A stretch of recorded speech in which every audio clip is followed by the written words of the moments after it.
Chapter 836. Tossing food. At that moment, the shadow seemed to turn corporeal. It was ice-cold and moist, and it instantly bound Klein within it like he was a mosquito in amber. Klein's figure was squashed and compressed as he regressed into a piece of paper, rapidly turning into mush. Paper figurine substitutes. Having sensed the danger ahead of time, he had made timely use of paper figurine substitutes. His black-robed figure appeared on the other end of the dining table as he opened his mouth, producing a bang sound. At this moment, Klein's mind suddenly turned adrift as he found his surroundings blurry and unclear. He instantly understood what was happening. He had been forcefully pulled into a dream. And with this, he determined one point. His abnormal ability of maintaining his lucidity and rationality in dreams had already solidified and become one with him. There was no need to use the gray fog to do so. After a brief struggle, Klein suddenly snapped awake and saw the shadows in the building slowly surging at him like a tidal wave. Bang! He opened his mouth and produced an extremely mighty air bullet. This bullet struck the shadow, producing a huge swath of white. The shadows around the whiteness immediately receded and filled it to the brim, returning everything to normal once again. Klein took this opportunity to roll to the side and turned his left glove pale with a tinge of dark green. With a clap, the spot he stood at was smashed by a lump of flesh and blood that flew out from the shadow, covering the dark red carpet that was covered with strange mold. In an unobvious manner, Klein had a feeling that he was being weakened. Without any time to think deeper into the matter, he immediately made his feet produce an icy layer that emanated cold air. White frost crept up and rapidly froze the shadow. Underneath the crystalline frost was a squirming and warping pitch blackness, like oil that had its own life. Zombie's ice stun. Klein did another flip and changed his position while making his glove produce black granules that were profound and dark. Right on the heels of that, he straightened his body, and facing the shadow beneath the layer of ice, he said a word filled with foulness, a word that came from the devil language, slow. Suddenly, Klein saw the shadows squirming slow down. Clearly, it was in an extremely sluggish state. However, his thoughts had also turned sluggish, preventing him from dealing any follow-up attacks. His language of foulness had been distorted, and although it was clearly directed at the shadow, it had been distorted to target the entire living room, hence, affecting himself. In just seconds, Klein extricated himself from the slowed state, and without any thought, he lunged for the dining table, picking up a plate with half a piece of steak and throwing it at the shadow. During this process, his left glove remained dark black, but it had a sinister and noble vibe. Bribe. He had used the steak to bribe the enemy, weakening the other party's offensive, defensive, and controlling abilities. At this moment, the figure suddenly shrank back into the corner of the wall, allowing the dining plate to smash and shatter into the melting ice. Then, the figure surged upwards, taking the form of a pitch-black figure with a hooded robe. In the palm of the figure, a transparent and blurry book appeared in front of him. It was accompanied by a distant and indistinct chant. I came, I saw, I record. Just as the chanting sounded, the book rapidly flipped through the pages and produced a burning white spear. Mr. A? Has he gone completely mad? He dares to use fire-related beyonder powers in such an environment? Klein's heart tightened as his thoughts raced. He hurriedly rushed towards his opponent and held his left hand behind him. Creeping hunger was quickly tainted with the dark colors of corruption before condensing a ridiculous great sword that seemed to be combined from scarlet magma and blue-hot flames. Thump. Klein's footsteps were heavy as he bent his back, pulling his shoulder back as he forcefully delivered a strike with his left arm. The muscles on his arm bulged as he swung the sword of lava. The resplendent great sword cleaved down on the fiery spear, sending sparks of white, blue, and red scattering in every direction as they ignited the chairs and curtains. The murmurs outside the street had long vanished. All the indistinct figures had turned over and there was extreme silence. After shattering the fiery spear with a cleave, Klein bent his knee and genuflected, snapping his fingers with his right hand. But the flames in the entire room were extinguished. Klein didn't move any further. He had a nagging feeling that a dense array of gazes were trying to see through the curtains to seek out any abnormalities. The hooded man formed of shadows didn't take any action as well. Although he was acting crazy just moments ago, he seemed to have sensed the inexplicable horror that was slowly approaching. In the dark room with tiny hints of crimson moonlight, Klein was genuflecting while the other was standing close to the wall. It was as though the two of them had turned into stone statues. In the unbearable silence, time passed by abnormally slowly. All Klein did was count 10 seconds, and it felt like an hour had passed. Finally, the beast-like growls sounded once again in a staccato, disjointed manner, and the indistinct figures outside began walking again, returning back to the streets. Almost at the same time, Klein obtained initial control of his target's spirit body threads. The hooded man's actions of pouncing forward instantly turned sluggish. Without any hesitation, Klein bent his body and circled the area, preparing to take advantage of his opponent's delay to disrupt any of his subsequent counterattacks and slowly turn him into a marionette. At this moment, his nose suddenly felt an itch as he couldn't help but open his mouth. Chew! Klein sneezed and lost his control over the spirit body threads. Furthermore, his throat began to hurt as mucus began to take form. He had caught a cold. He actually caught a cold in the intense battle. After suspecting that his opponent was Mr. A, Klein had actually been wary against a demonous ailment based on his past experience when fighting Mr. A. He had been placed at a significant disadvantage back then, but in a battle that didn't give him time to think, he had made a mistake. His constitution had long weakened due to the plague from the actual demoness, Panatia. He had no way to wait until the marionette conversion completed. He didn't even have a chance of obtaining a deeper level of initial control and use air bullets to deal a lethal strike. Chew! As Klein sneezed, he rolled away. Meanwhile, he switched creeping hunger to the Baron of Corruption state and attempted to use his distortion powers to reduce the effects of his cold. Of course, thanks to his bribe from before, his condition wasn't too serious. All it did was affect his control over the spirit body threads, and not make him incapable of fighting. While rolling away, Klein noticed from the corner of his eye that his opponent was leaving his shadowy state. The hood slipped backward, revealing a face that looked beautiful like a female. It was none other than Mr. A. This Aurora Order Oracle had actually managed to survive this long despite the harsh environment. However, his eyes were already bloodshot. He looked at Klein as though he was looking at a delightful delicacy. The hunger that was innate and instinctive wasn't concealed at all. At that moment, Klein's mood didn't wane because he still had sufficient strength to do battle. What he was most worried about wasn't Mr. A, but that their escalating battle would produce flames and attract the danger outside. When that happens, there was no way the two of them could escape death. Hunger. The immense hunger has made Mr. A lose his rationality and no longer care about the loitering figures.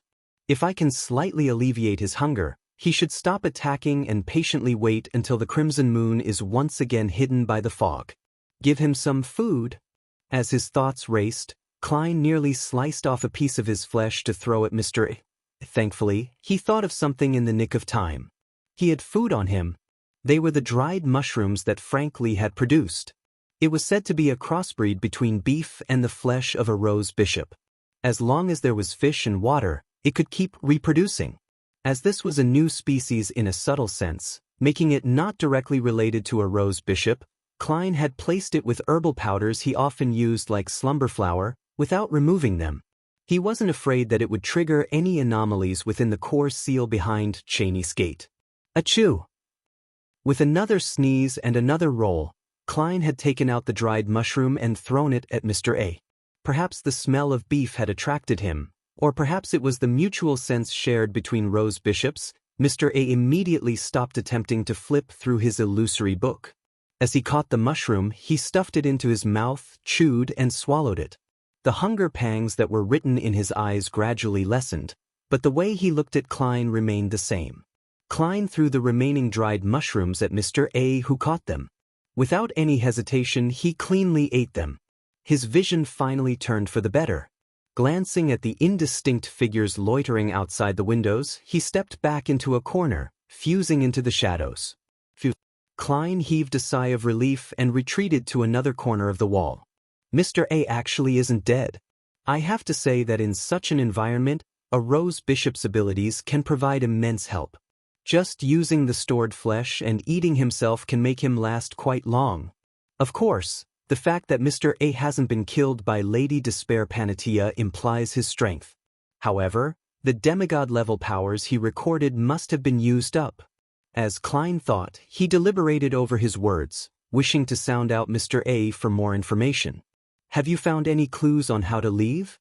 There was silence as Mr. A didn't give an answer. His insanity has made it impossible to talk to him? Klein pondered for 2 seconds and said a name, Leomaster. This was the name of the Aurora Order's Saint of Darkness who had dissociated personalities. After a brief silence, Mr. A's slightly hoarse voice sounded again. "He has been sent in here as well?" Indeed, only matters regarding the Aurora Order elicits a response. Klein frankly said, "No, he is trapped inside the ruins of the Battle of Gods." Without waiting for Mr. A to say a word, he continued, "Why don't you enter the cathedral?" Mr. A said in a muddled manner, "It's very dangerous, very, very dangerous. It's also dangerous outside. All the dangers stem from there. All the people who vanished would reappear during the crimson moon." Before he could finish his sentence, the tiny bit of crimson moonlight that passed through the curtains suddenly turned extremely dim. Chapter 837. The Hangers. As the crimson moonlight dimmed, a thought surfaced in Klein's mind. The crimson moon is about to be covered by fog again. Just as this thought appeared, the indistinct, loitering figures outside vanished as though they had evaporated into thin air. The beast-like growls also came to a halt. The environment has been restored to its previous state. Demoness of Despair Panatia can move about freely again. Mr. A will no longer have any qualms about the danger outside. He can unleash a barrage of attacks to capture his prey. Klein instantly came to a conclusion as he raised his right index finger and snapped, igniting the leaves of a tree tens of meters away. He wanted to open up a gap with Mr. A to prevent himself from getting sicker. At the same time, he wanted to determine if he should take the risk of entering the ancient cathedral. With respect to his present situation, Klein already had a plan in mind. It was to use Mr. A's potent and multifarious abilities to draw Panatia's attention. After all, to her, a shepherd and a marionettist weren't any different when it came to meat quality. They could both fill her stomach, so her priority was definitely on who was easier to deal with. When the time comes, both parties would definitely engage in a battle, and Klein needed to find an opportunity to strike down Panatia. Just as the scarlet flame soared and engulfed Klein, he saw Mr. A turn into a shadow and meld into the surroundings once again. It was unknown where he hid himself. He ran. "Aren't you the crazy Mr. A? Shouldn't you continue pursuing your prey? Why did you run?" Klein's gaze froze as he couldn't help but twitch the corners of his mouth. His figure vanished amidst the flames before appearing in flames tens of meters away. Just as Klein leaped out of the fire, he felt his forehead burning once again. His lungs felt heavy as his breathing became rapid and difficult. Plague. Demoness of Despair Panatia had spread her plague once again. To Klein, this beautiful lady in a pure white robe had already floated somewhere in midair at some point in time, walking towards him. Beneath her feet were countless transparent and thin lines that formed a spider's web. They were connected to the surrounding buildings and trees, fully covering half the street. In the eyes of this demigod-level demoness, the intense hunger pangs were gone. The obvious bloodshot look in her eyes wasn't there, and the way she looked at Gehrman Sparrow was one of insanity and teasing. It was as though she wanted to drain his ability to resist, bit by bit, making him feel the deepest, most heavy, and most painful despair. Klein held back his urge to cough as he snapped his fingers again, causing the tree beside the cathedral to burst into flames. His figure was immediately engulfed by the fire as he rapidly faded away and appeared above the tree. He had appeared amidst the gorgeous flames. Right on the heels of that, Klein hurriedly jumped to the ground, somersaulting to the side of the ancient cathedral. At this moment his body suddenly turned cold as he found that his feet, thighs, and waist were covered in thick layers of ice. And surrounding him was an accumulation of frost as the temperature declined rapidly. Klein clenched his teeth, holding back the horror within him. He followed his plan, and he reached out his arms in an abnormally rigid fashion, pressing it straight onto the wall. The creeping hunger on his left hand turned transparent. In silence, Klein passed through the thick, pitch-black wall and entered the spired cathedral. The spot where he was standing had a black fireball smash into the wall, just a little too slow. It splashed out like water, burning away the nearby frost and weeds. At this moment, at the top of the ancient cathedral's spire, swirling ravens opened their beaks. Wah! Wah! Wah! Panatia halted as she looked at the dark cathedral. Bit by bit, her face was dyed with a look of fear. Inside the cathedral, Klein found himself unable to see anything, as it was darker than the outside. As the frost melted, and with him getting accustomed to the dim lights, he finally saw the scene before him. As far as he could see, there were figures being hung up in midair. They were all humans. Some of them were dressed in black classical robes, others in brown jackets. Some were wearing very fluffy skirts, while others had tattered clothes, making them resemble beggars. Some of them had boorish looks, others handsome with cut facial features. Some of them were beautiful, others tender, adorable, and looking youthful. None of them looked the same. No, there was something that they had in common. They were like meat that was undergoing a curing process. They hung from above, swaying gently as their heads were bowed and their eyes rolled back. Klein felt his scalp tingle as he no longer doubted that this place was extremely dangerous as described by Panatia and Mr. A. He held his back to the wall, planning on using door opening to leave to avoid danger the moment anything happened. He would then pass through the wall if he was discovered by the demoness of despair to avoid her attacks. By repeatedly doing so, he could ensure his safety. A cold air blew through the cathedral as the figures and corpses turned around, facing Klein. Their collars were like ropes that left their heads drooping. Klein nearly drew a gasp as he pressed his left palm onto the wall. At this moment, the figures began to sway like wind chimes. They opened their eyes and produced raving-like voices. Hornacis, Phlegria, Hornacis, Phlegria, Hornacis, Phlegria. The voices resounded into one, drilling into Klein's ears as he found it abnormally familiar. This was the raving that he had heard during his advancements in the past. It actually originated from here, from the foggy town. It came from the corpses that hung high in this ancient cathedral. At that instant, not only was Klein's scalp tingling, he even felt his body trembling. Could it be that this foggy town actually originates from the main peak of the Hornacis mountain range? That nation of the Evernight which vanished? Don't tell me that I really am on the mountain? However, why would it be inside this cathedral? These same ravings don't bring about a headache or push me towards losing control. Klein hissed as he spread his hands and clenched it again repeatedly, resisting the urge to pass through the wall. Since he was already inside and had seen the source of the ravings, he believed that escaping probably didn't resolve any problems. Regardless, it's necessary to do a simple search. Otherwise, I wouldn't even know the reason when something abnormal happens to me. After using a gold coin to quickly do a divination, Klein tapped his molars gently and activated his spirit vision. He looked up at the hanging figures and found their spirituality converged. The aura colors looked normal, but they exuded a stiff appearance. There are aura colors. They aren't dead yet?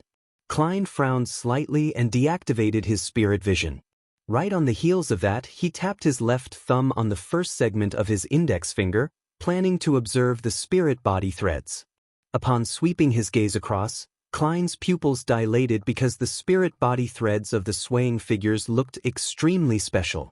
The illusory black threads that corresponded to their bodies were extended in the same direction, the peak of the ancient cathedral.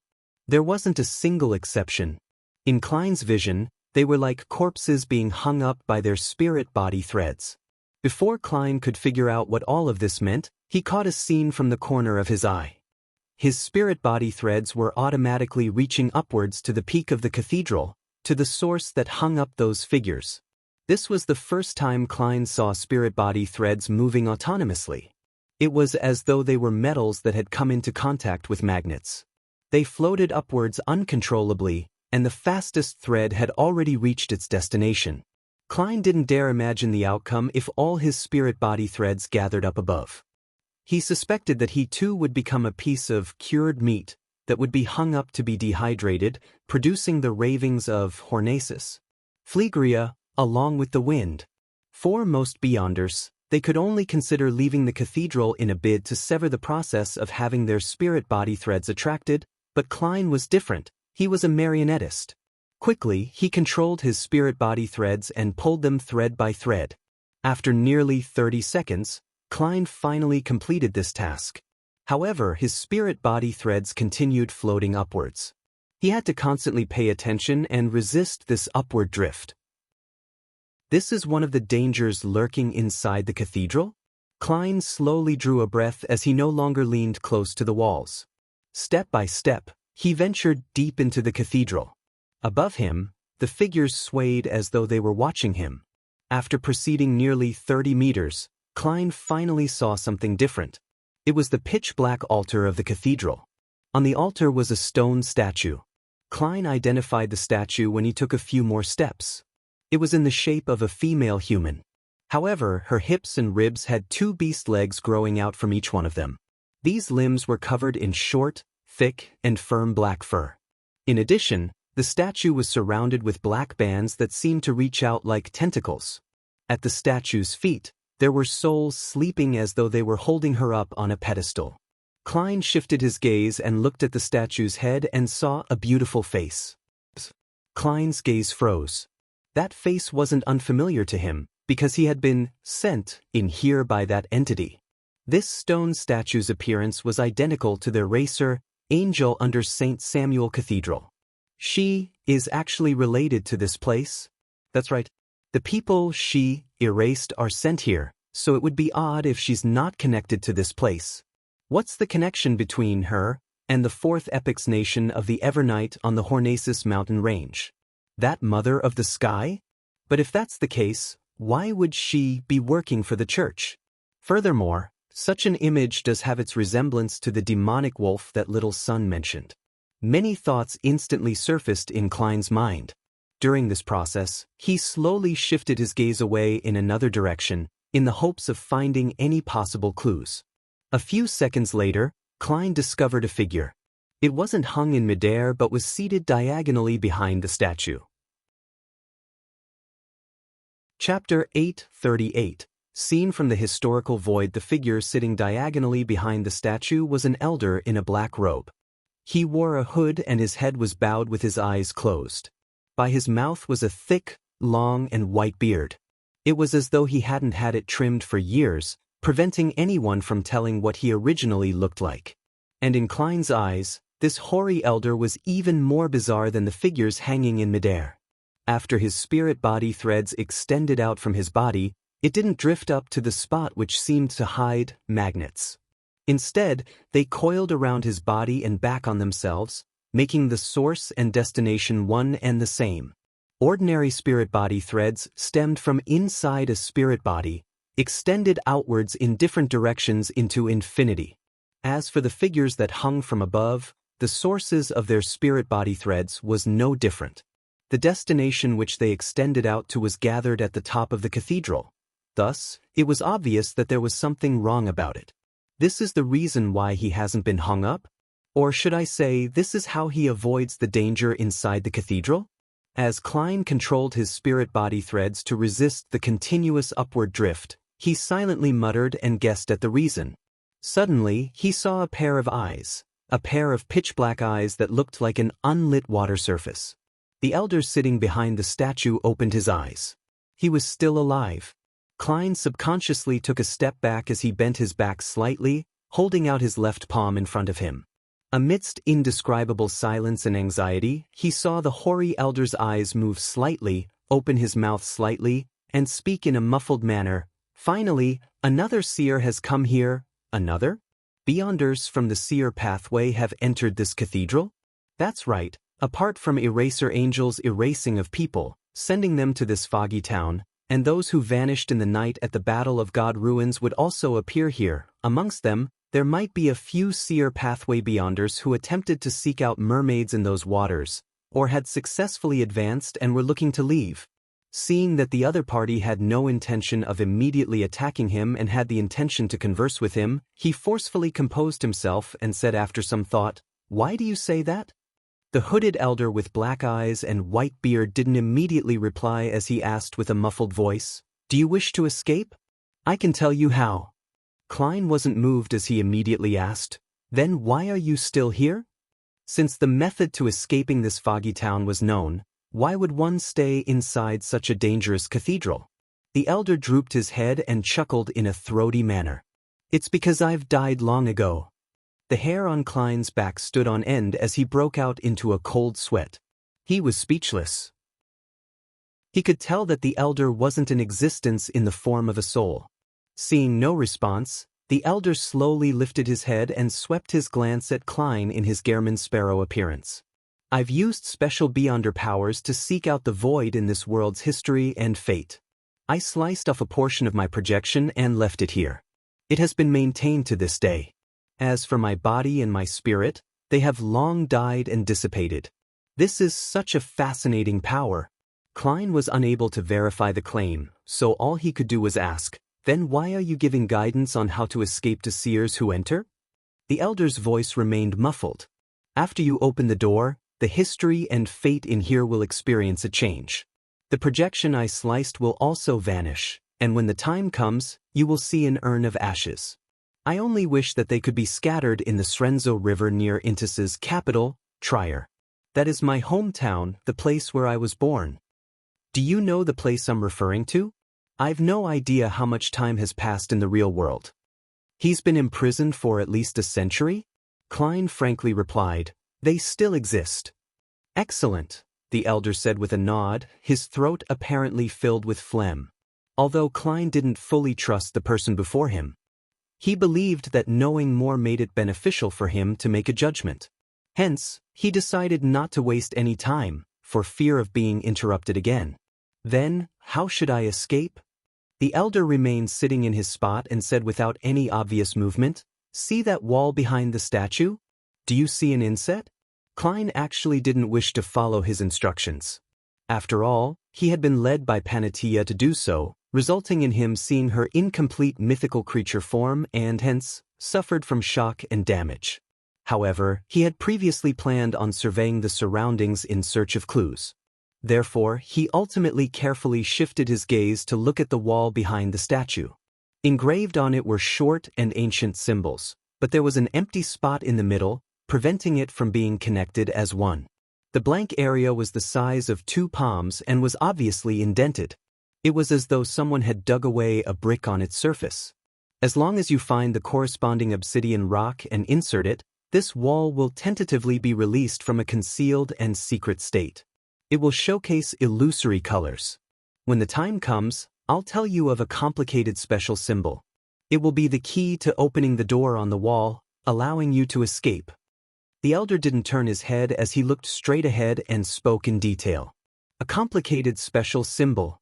A key to opening the door.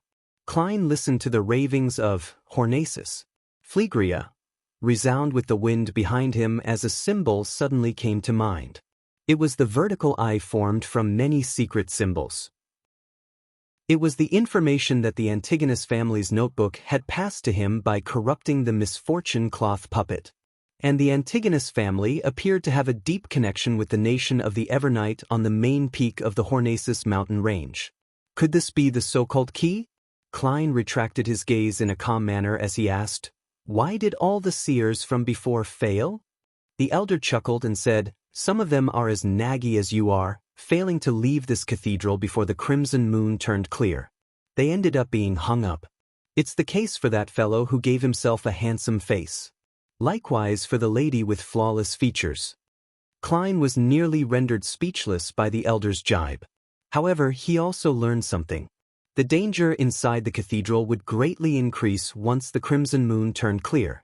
Even marionettists were unable to control their spirit-body threads. I'll have to constantly take note of the changes in light. Once the crimson moon turns clear, I'll pass through the wall. Klein looked around him and confirmed that the wall closest to the pitch-black altar was 6 to 7 meters away. Then, he quickly came up with an emergency plan. The hooded elder didn't look at him as he continued, "The rest weren't very lucky. They encountered enemies that had lost their reasoning and only wanted them for food. They were then devoured. You have to know that there aren't many Beyonders from the seer pathway to begin with.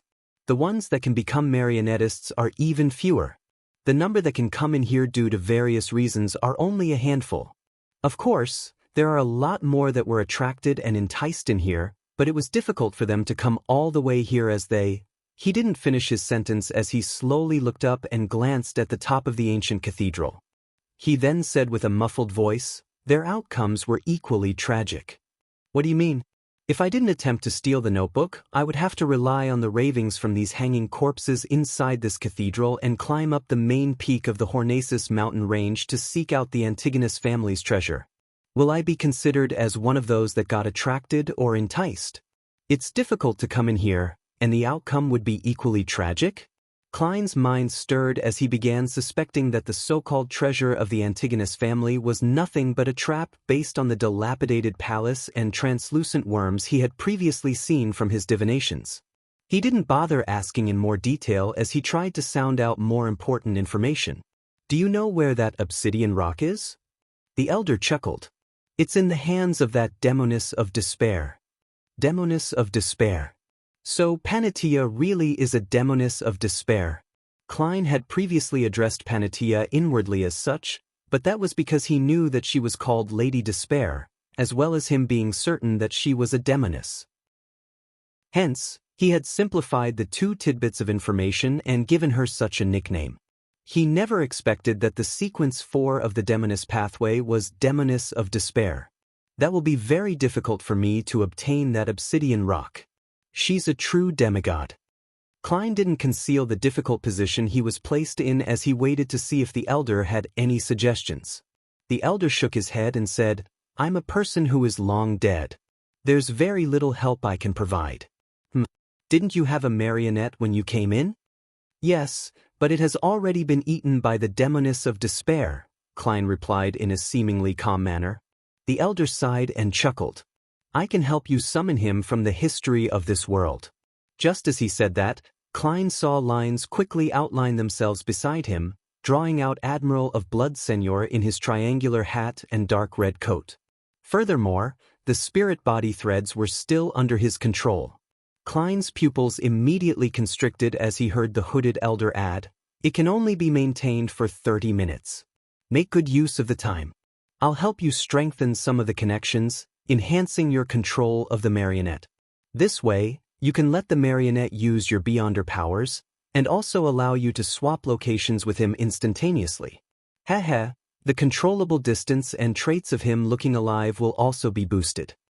"Allow my marionette to use my Beyonder powers?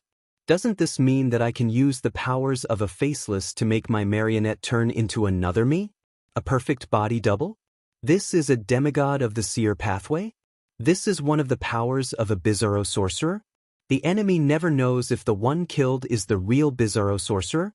Also, summoning a marionette from history. This is completely inconceivable." Thoughts surfaced in Klein's mind as he could hardly compose himself.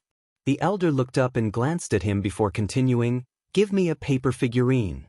Klein frowned slightly and hesitated for a few seconds before taking out a paper figurine and handing it over. The elder reached out his wrinkled hand and took the paper figurine before swiping across it casually. Klein's headache, fever, and enlarged tonsils suddenly disappeared. The paper figurine was tainted with spots of red rust as it quickly cracked after becoming brittle. Using my paper figurine to transfer my ailment? Klein thought and finally asked, "Sorry for my breach of etiquette. How may I address you?" The elder didn't immediately reply as he said with a sigh, "I can only provide you a little help." He paused as he gave a muffled laugh. "You can call me Zeratul." Chapter 839. Descendant of an ancient god fuck? At that instant, Klein, who heard the elder's reply, had vulgarities resound in his mind. Apart from that, no other thoughts appeared. Zeratul, the leader of the secret order, a descendant of the fourth epic Solomon Empire aristocracy, the former owner of the Antigonus family's notebook, and the Beyonder guide for Emperor Roselle. He was a true high-sequence beyonder of the seer pathway, a miracle invoker who was a secret existence about 2 centuries ago. He was believed by Rhodes to have lost control, turning from an angel into a monster during his attempt to advance to Sequence 1, Attendant of Mysteries. No matter which description was used, he was a heavyweight that the present Klein was unable to resist. He had the feeling of shock that a figure from history textbooks had jumped out of it and walked in front of him, alive. He also felt the air around him appear to congeal as they piled on top of him, crushing his body and stifling his breathing. Klein had once imagined that perhaps all his encounters, including his transmigration, had stemmed from Zeratl's setup, and he suspected that he would be akin to the final boss he would encounter in games. And now he had met him ahead of time. "I'm only a Sequence 5. Klein couldn't help but shout out inwardly as he suspected if the person opposite him was the real Zeratl. Zeratl is a last name. It represents an aristocratic family in the 4th Epic Solomon Empire. In theory, there should be many Zeratls over 2,000 years of history.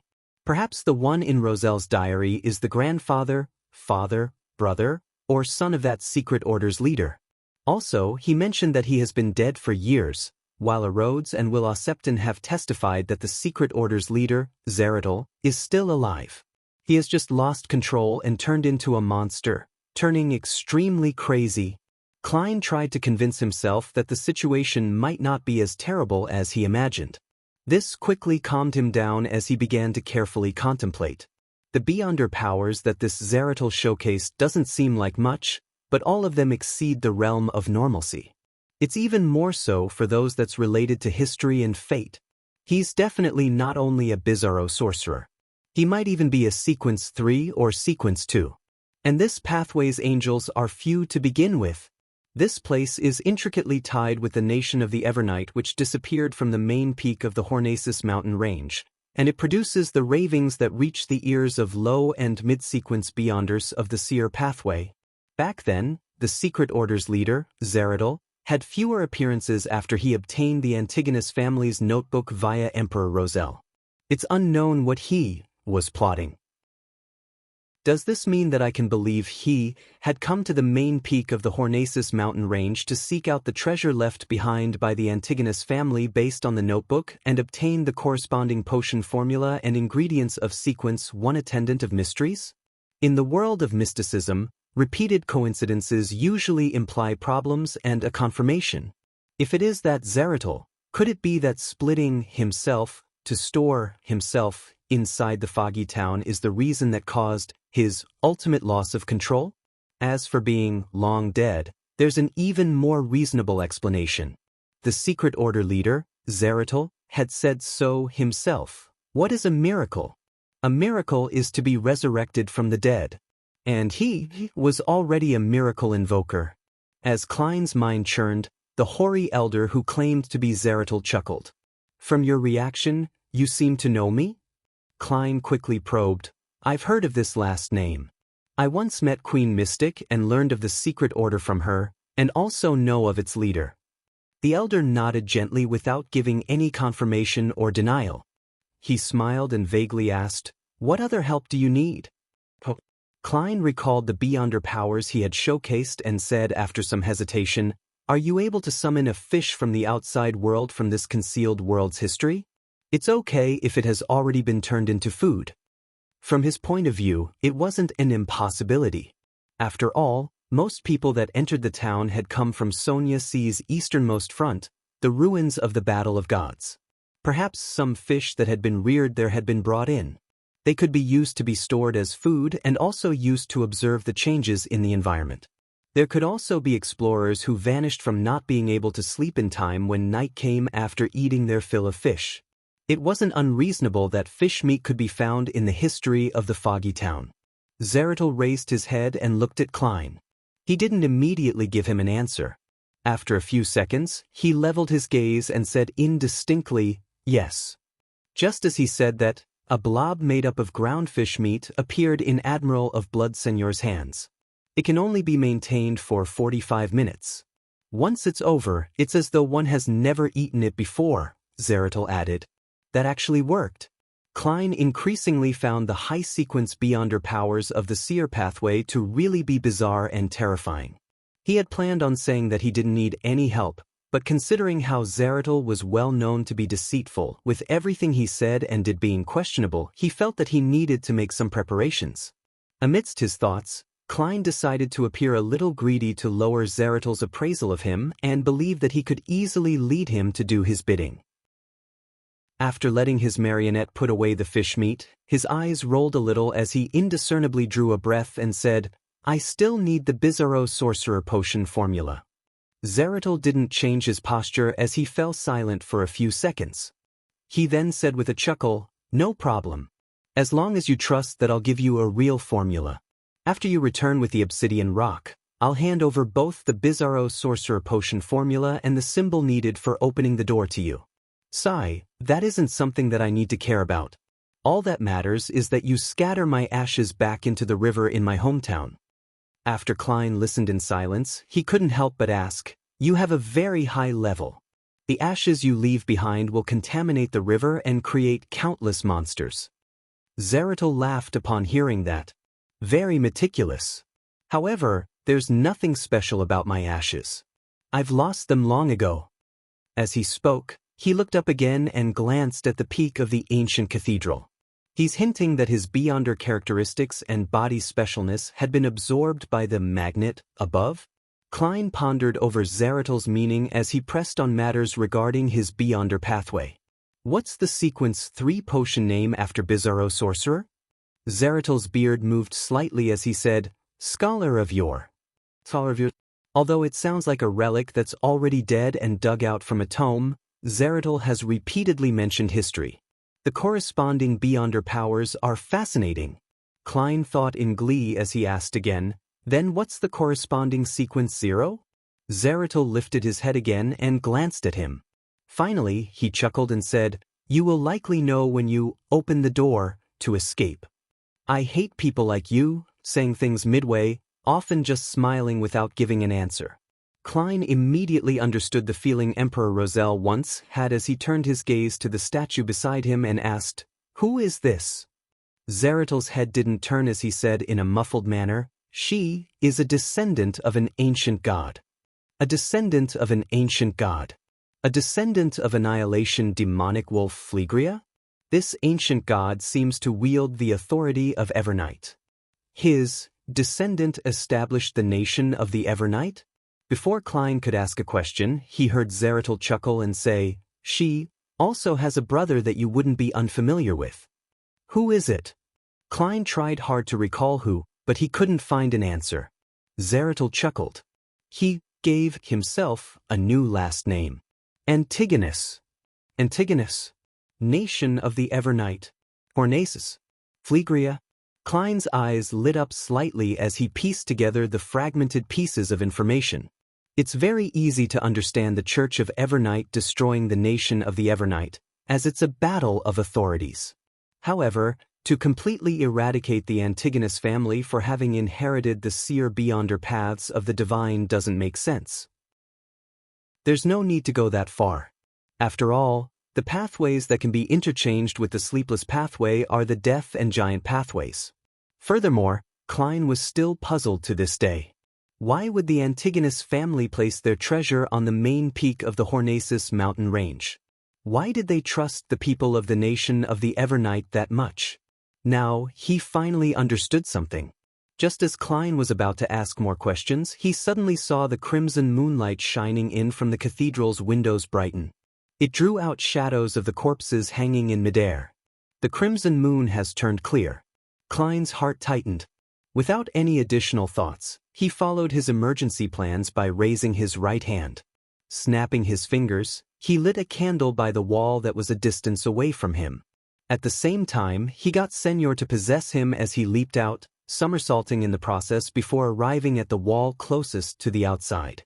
And this time, the entire cathedral had turned abnormally silent. There were no longer any resounding ravings. Klein's spiritual intuition didn't give him any indication of danger, but he could tell from the shadows on the ground that the corpses hanging in midair had turned towards the flame. Without any hesitation, Klein pressed his left palm down, passing through a wall and arriving outside the cathedral.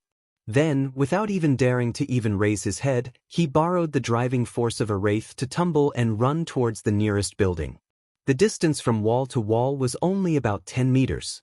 During this process, he didn't hear the beast-like growls nor detect the loitering figures. However, his back felt like it was being pierced by a sea of glares.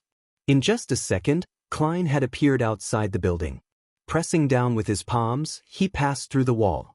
Then he snapped his fingers and remotely used flame controlling to ignite a candle inside the cathedral. After a brief moment of silence and anxiety, the feeling of being stared at vanished. Beyond the tightly drawn curtains, figures began to appear as they began loitering. Chapter 840.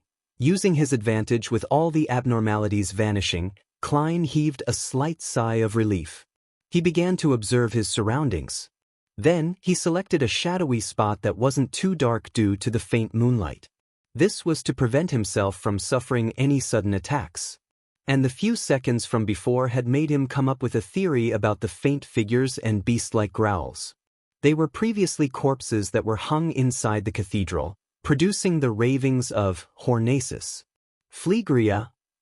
When Klein passed through the wall and left the cathedral, the corpses that hung from above had turned to face the lit candle, and there weren't any figures on the street until Klein remotely used flame controlling and extinguished the flame.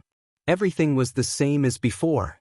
When the crimson moon is clear and one's spirituality is enhanced, the magnet at the top of the cathedral will have a stronger influence on the foggy town. It will be able to control those corpses to loiter around and pretend that everything is normal? If that really is the case, the light might actually be attracting the controller's attention. Under such circumstances, if the flame isn't extinguished and the source is locked on, it might result in an extremely terrifying outcome. I can't rely on flame controlling to repeatedly divert the attention of those figures, Klein reminded himself. Then he turned to use his spirit body thread's vision that he didn't deactivate, to size up the bread, stewed beef potatoes, and red wine on the dining table. He suspected that the food here was part of the magnet at the top of the cathedral. If it was consumed, one's spirit body threads would be corrupted, and it would cause them to be unable to resist floating towards the cathedral. This also explained why eating the food caused them to vanish. They ended up being hung up to dry in the cathedral and be let out to walk when the crimson moon turned clear. This matched Mr. A's description of the vanished people's reappearance under the bright moonlight. At a glance, Klein discovered that the food was like living beings. They had spirit body threads extending out, reaching towards the ancient cathedral. The most special point about them was that they had only one spirit body thread, obviously being different from the dense, countless spirit body threads of a normal living creature. Indeed, it's close to my theory. After obtaining some validation regarding his theory, Klein retracted his gaze and considered how to deal with Demonis of Despair Panatia. Beside him, Wraith Senior in his ancient triangular hat and dark red robe appeared. This marionette's bones cracked as his face squirmed. Soon, he turned into Gehrman Sparrow. This was a marionette using the powers of a faceless. Klein observed his double for a moment and realized that there were some flaws. The clothes couldn't be changed, and if he concealed them with an illusion, it wasn't possible for him to fool a demigod-level Demonis of Despair. Even Mr. A might not fall for it. After some thought, he made Wraith Senior take off his clothes. As for himself, he took off the black clergyman robe, and they switched clothes with one another. While wearing the clothes and hat, Klein's expression turned odd. Over the past 2 months, the marionette had been wearing the same outfit. It had been down the sewers and experienced an explosion, so there were all sorts of smells mixed into the clothes. It wasn't a pleasant smell. Sigh, my present suffering is all a result of my laziness prior to this. Klein sighed silently as he completed changing his appearance.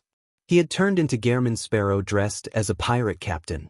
At this moment, Senior had also changed into the black clergyman robe. His aura was spirited and no longer cold. He looked no different from a living person. Klein deliberated for a moment and took off Creeping Hunger, allowing Admiral of Blood to wear it on his left hand. This way, the marionette was the perfect copy of Gehrman Sparrow. One must go all the way when putting on an act. Besides, if creeping hunger were to revolt at this moment, then it will be eating the marionette. Heh. Once the marionette lapses, will it feel cheated? It's like it ate a placebo.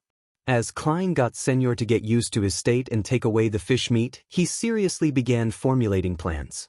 Relying on a marionette that can use my beyonder powers wouldn't be able to defeat a demoness of despair. Even stealing the obsidian rock from her is nearly impossible. She's a genuine demigod after all. Even though this extremely convincing marionette gives me a chance of achieving success in battle, such as letting it draw her attention while I complete a sudden sneak attack and constantly swap positions, thus confusing Panatia so that she can't make an accurate judgment, I can't make up for the disadvantage that stems from the difference in our levels and strength to achieve my goals. I can consider using the marionette to engage in close combat and attempt to control Panatia's spirit body threads. He's already a corpse, so he wouldn't be affected by the plague. I can catch her by surprise using this method, but there are too many problems. First, the mysticism, viruses, and germs that a demoness of despair creates will grow in strength. At its peak, will it be able to affect a zombie? Second, does she still have other beyonder powers I'm not aware of? There's a high chance that it's the case. I'll first make a list and write down my advantages or things that are on par with the demoness of despair. Let's see if I can get any ideas. I can disguise myself. A marionette using its beyonder powers can be considered at the level of a demigod. Instantaneous swapping is also one. Apart from them, there isn't anything else. Yes, considering demoness of despair's current state, I seem to have something that I'm better at than her. She's in a half-crazed state. Her reason comes and goes at random, and she does extreme things. She's easily led around by her instincts. Although she's still good at incitement and allurement, that's an innate quality for catching prey. As for me, I'm in a normal state, and I haven't had any problems with my rationality yet. I'm still able to think and analyze. Don't tell me I need to come out on top using my wit?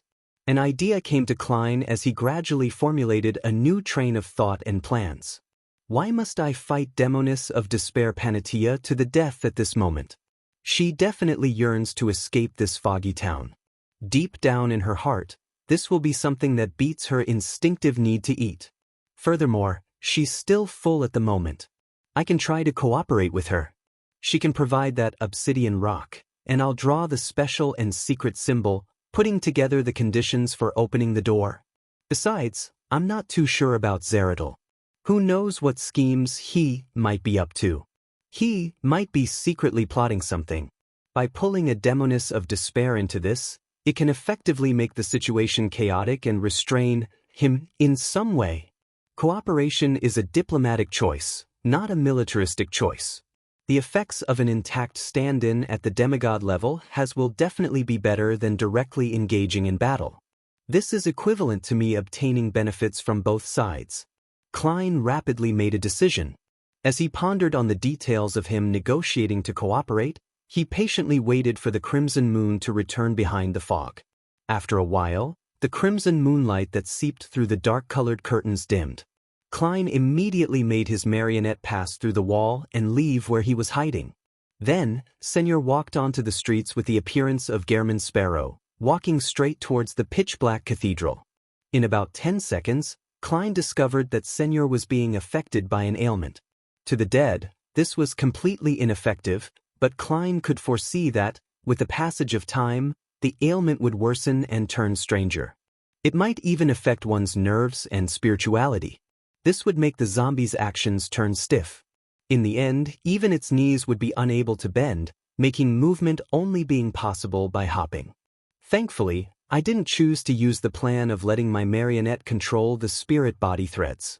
Klein immediately made Senor say out loud, "I was inside the cathedral for a while, and I'm not dead. I found a way to escape from this place." After saying that, Gehrman Sparrow sniffed as though his resistance to the ailment had weakened due to the declining state of his body. And at this moment, the white-robed Panatia suddenly appeared at the door of the cathedral. Her hair had been tied up once again, looking neat and tidy. Her slightly crazy-looking but beautiful eyes looked at Gehrman Sparrow as she took out a strangely profound obsidian rock. The contours of the obsidian rock was identical to the inset on the wall behind the cathedral statue. "You need it?" Panatia asked calmly.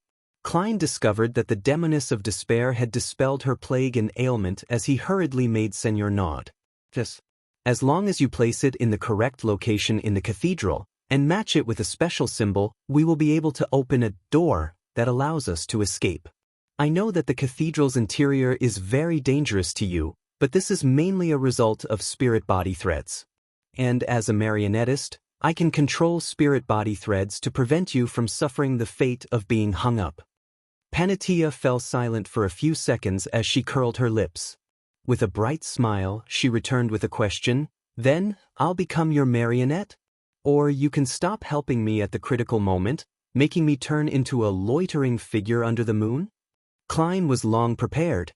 He immediately made his marionette reply earnestly, "What should I do to make you feel at ease?" Panatia didn't immediately reply. After some careful thought, she said, "Give me your hair and flesh." "Curses that demonesses are good at? Using Senor's hair and flesh to curse Gehrman Sparrow? Count me as the loser if that works." As Klein felt grounded, he made the marionette appear in a difficult position. "Then wouldn't you be able to kill me at any moment?" Panatia replied with a smile, "You can hand me the hair and flesh only when entering the cathedral. When inside, if there are any signs of me cursing you, you can give up controlling my spirit-body threads. It will be the same the other way round too. If anything abnormal happens to me, I'll immediately curse you. Once the door is opened, I'll leave first. And at the same time, I'll return the flesh and hair to you." Gehrman Sparrow hesitated for a long time as he discussed the details with the demoness of despair. Finally, he nodded and said, "All right, let's do it." Just as Panatia wanted to say something, her eyes suddenly narrowed as she slowly said, "For some reason, I'm still a little worried." Chapter 841. Keeping each other in check. What terrifying intuition. Despite not realizing that the Gehrman Sparrow in front of you is a double, you still feel that something is amiss. Hidden in a faraway building, Klein inwardly drew a gasp. His mind raced as he quickly came up with a corresponding strategy. He controlled Senor and made the marionette reply in a deep voice, "I'm also a little worried. After opening the door, if you leave first, you can ambush me from the outside once I'm out. You don't even need to ambush me. You can just wait outside. I believe that I should be the first to leave. And before that, you need to return to me my flesh and hair. When the time comes, you can be closer to the door. This way, you will have enough time to pass through the door before your spirit-body threads drift to the top of the cathedral." Panatia listened in silence and returned with a question, "Then how do I prevent you from destroying the door after you leave?" "This is also a problem for me," the marionette answered without giving any signs of weakness. "When I obtain that special symbol, I'll show it to you. That way, even if I close the door, you will still be able to open it again." Panatia closed her mouth as though she was thinking through the details, but she appeared somewhat irascible and could hardly compose herself. It was as though her inclination for insanity had filled her mind. After about 10 seconds, she said again, "I think a pure curse might not be able to harm you. Seers do not lack the means to avoid harm, just like the paper figurine substitutes you used before. She really isn't leaving behind any loopholes. Thankfully, the person in front of you is a fake from top to bottom." As Klein lampooned, he made Senor take out one paper figurine after another. Then he burned them all in front of the demoness of despair. "I can't be sure that you haven't hidden one," Panatia said in suspicion, still somewhat neurotic. Gehrman Sparrow twitched the corners of his mouth in a deadpan manner and said, "You can try divination. Aren't witches good at that?" Panatia smiled impatiently and said, "The spirit world cannot be communicated with in here, and my spirituality." She didn't finish her sentence as the look in her eyes turned somewhat dangerous. Klein knew what the demoness of despair was getting at. Her spirituality had been corrupted due to half a year of eating. It was somewhat chaotic and crazy, making it give unreliable answers. especially against a beyonder that was best at divination. The two reached a stalemate, momentarily unable to resolve the problem of trusting one another. At this moment, on the roof to the left, a hoarse and muffled voice sounded. "I can be your witness." Gairman Sparrow and Panatia turned their heads at the same time and looked over. Mr. A's figure grew out from the shadows as he wore a blood-red hooded robe. "How will you bear witness?" Klein made Senor ask. Mr. A pulled down his hood and said with a deep chuckle, "I'll use flesh and blood magic to drill into your body and control your condition. Once you stop controlling the spirit body threads, or if you try to use paper figurine substitutes, I'll immediately give a warning or attempt to stop you. Once that door you speak of opens, I'll leave your body and pass through the door before my spirit body threads are affected." "Do you think Gairman Sparrow is an idiot?" Klein made his marionette curl his lips. "Based on what I know, Rose Bishops can hide in the bodies of others, but the host will immediately die once they leave. No, using that method is to evade investigations, therefore, there's a need to fuse with the host's flesh and blood. But there's no need to do so in this situation. I'll silently wait inside your stomach," Mr. A explained in detail. "No, it's not my stomach. It's Senor's stomach." Klein made Gairman Sparrow take out a gold coin and pretend to attempt a divination. This crazy adventurer muttered under his breath as the gold coin in between his fingers was flipped. With a ping, the gold coin flew into the air and landed in his palm. Gairman Sparrow carefully glanced at it.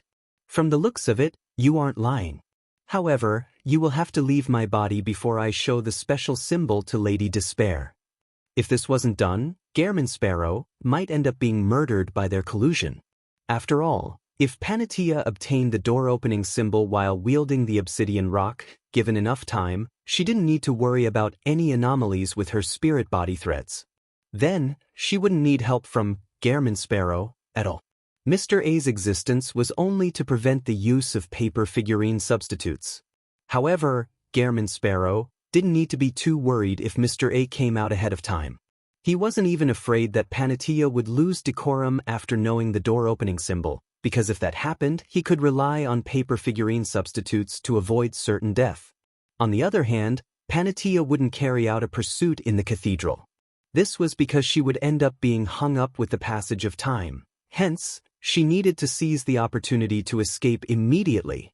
Besides, there was no way to take the obsidian rock. Gairman Sparrow would then have no chance of any subsequent escape attempts. Although the details of this plan were still flawed, it fully considered the situation of all three parties. Panatia raised her hand and grabbed at the hair that was sliding down her sideburns when she suddenly asked, "If I were to escape first, aren't you afraid that I'll ambush you?" This was also a problem that Gairman Sparrow was previously worried about. Klein immediately made his marionette curl his lips and say, "I'm afraid. But I still have other means of escape. I'll take the risk." Panatia took 2 steps in an irritated manner before finally saying, "We shall do it as agreed then." After making up her mind, her smile became extremely relaxed. "You really are a special man, a man that made me see hope. After we leave, I don't mind letting you experience what extreme pleasure is if you aren't afraid." Gairman Sparrow shifted his gaze away with great effort before looking at Mr. A. "I have no more questions." With the sound of howling wind, Mr. A flew down and landed not far from Gairman Sparrow. His figure, along with his clothes, rapidly melted away, turning into a sticky glob of flesh and blood. Right on the heels of that, the flesh and blood piled onto one another and kept compressing into a tiny stream that had the thickness of an arm. Then, it flowed towards Gairman Sparrow. Far away in a building, Klein felt somewhat disgusted as he retched. Then he made Gairman Sparrow open his mouth. The flesh and blood stream climbed up the marionette's body and drilled into its mouth. The slightly warm but slippery feeling passed through the gullet and entered the stomach. It's heavy. However, Mr. A's flesh and blood is helping to hold up the stomach, preventing it from sagging too much. Klein inspected the marionette and made him look up at the shrouded crimson moon and say to Panatia, "Let's begin." "All right." Panatia, who could hardly withstand her urges, impatiently walked towards the cathedral's entrance. Klein made Gehrman Sparrow follow by her side and first plucked off his hair before making 2 meat tendrils grow out from his arm before ripping it out. It made blood gush out.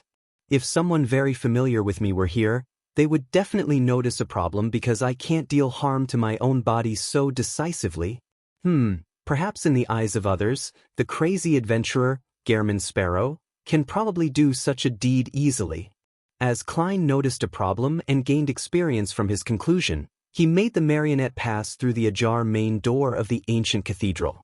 He then handed the hair and flesh to Panatia.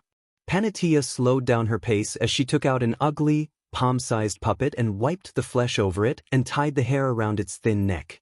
She held the cursed puppet in one hand and finally stepped through the cathedral's door. Klein immediately got Gehrman Sparrow to control their spirit-body threads. As for Mr. A, as he had overlapped with the marionette, it wasn't too much of a hassle. Even I can do it. With the powers showcased by Zeratul, he totally has the capability to help Beyonders that are not from the seer pathway to resolve the loss of control over spirit-body threads in the cathedral. This way, as long as he wants the Demoness of Despair to enter, he could have opened the door a long time ago. Why didn't he do it? He is unable to communicate with others beyond the cathedral. That's why seer pathway Beyonders who aren't marionettists or higher can't walk to him? Klein used his marionette senses to analyze the situation remotely. And inside the cathedral, the corpses remained dangling in midair. Their heads were bowed and their eyes were rolled back. From time to time, they would sway with the wind, producing the ravings hornaces. Phlegria? When Panatia saw this scene, her body instantly stiffened, but she quickly composed herself. Together with Gehrman Sparrow, they walked under the gazes of the hanged. Before long, they saw the pitch-black altar and the statue of the ancient god's descendant. Zeratul remained sitting diagonally behind the statue, wearing a hood and sporting a white beard. When Gehrman Sparrow and Panatia approached, he slowly lifted his head and chuckled. Very good. Beyonders from the seer pathway need to know how to use their brain and not always think of fighting. He seemed to have foreseen that all of the paper figurines of Gehrman Sparrow would be destroyed. He directly reached out his wrinkled palm and grasped at something.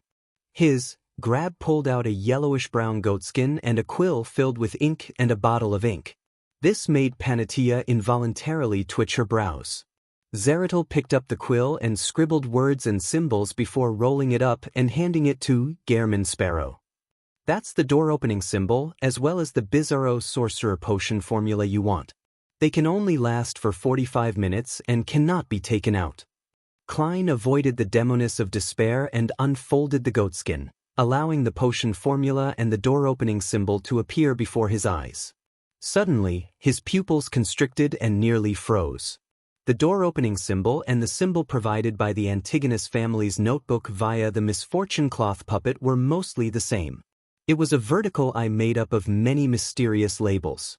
However, there were tiny differences in the details. A crescent pattern had switched spots with a dotted line label. Chapter 842. Behind the door at that instant, the first thought that surfaced in Klein's mind was, as expected, Zeratul has a ploy. Right on the heels of that, he was thankful that he had obtained the correct door-opening symbol from the Antigonus family's notebook ahead of time. With this newfound confidence, he didn't panic and become at a loss. Zeratul returned the quill and ink bottle to the past, and he lifted his head. Scanning Gehrman Sparrow and Panatia, he said with a sigh, "All the conditions are in place.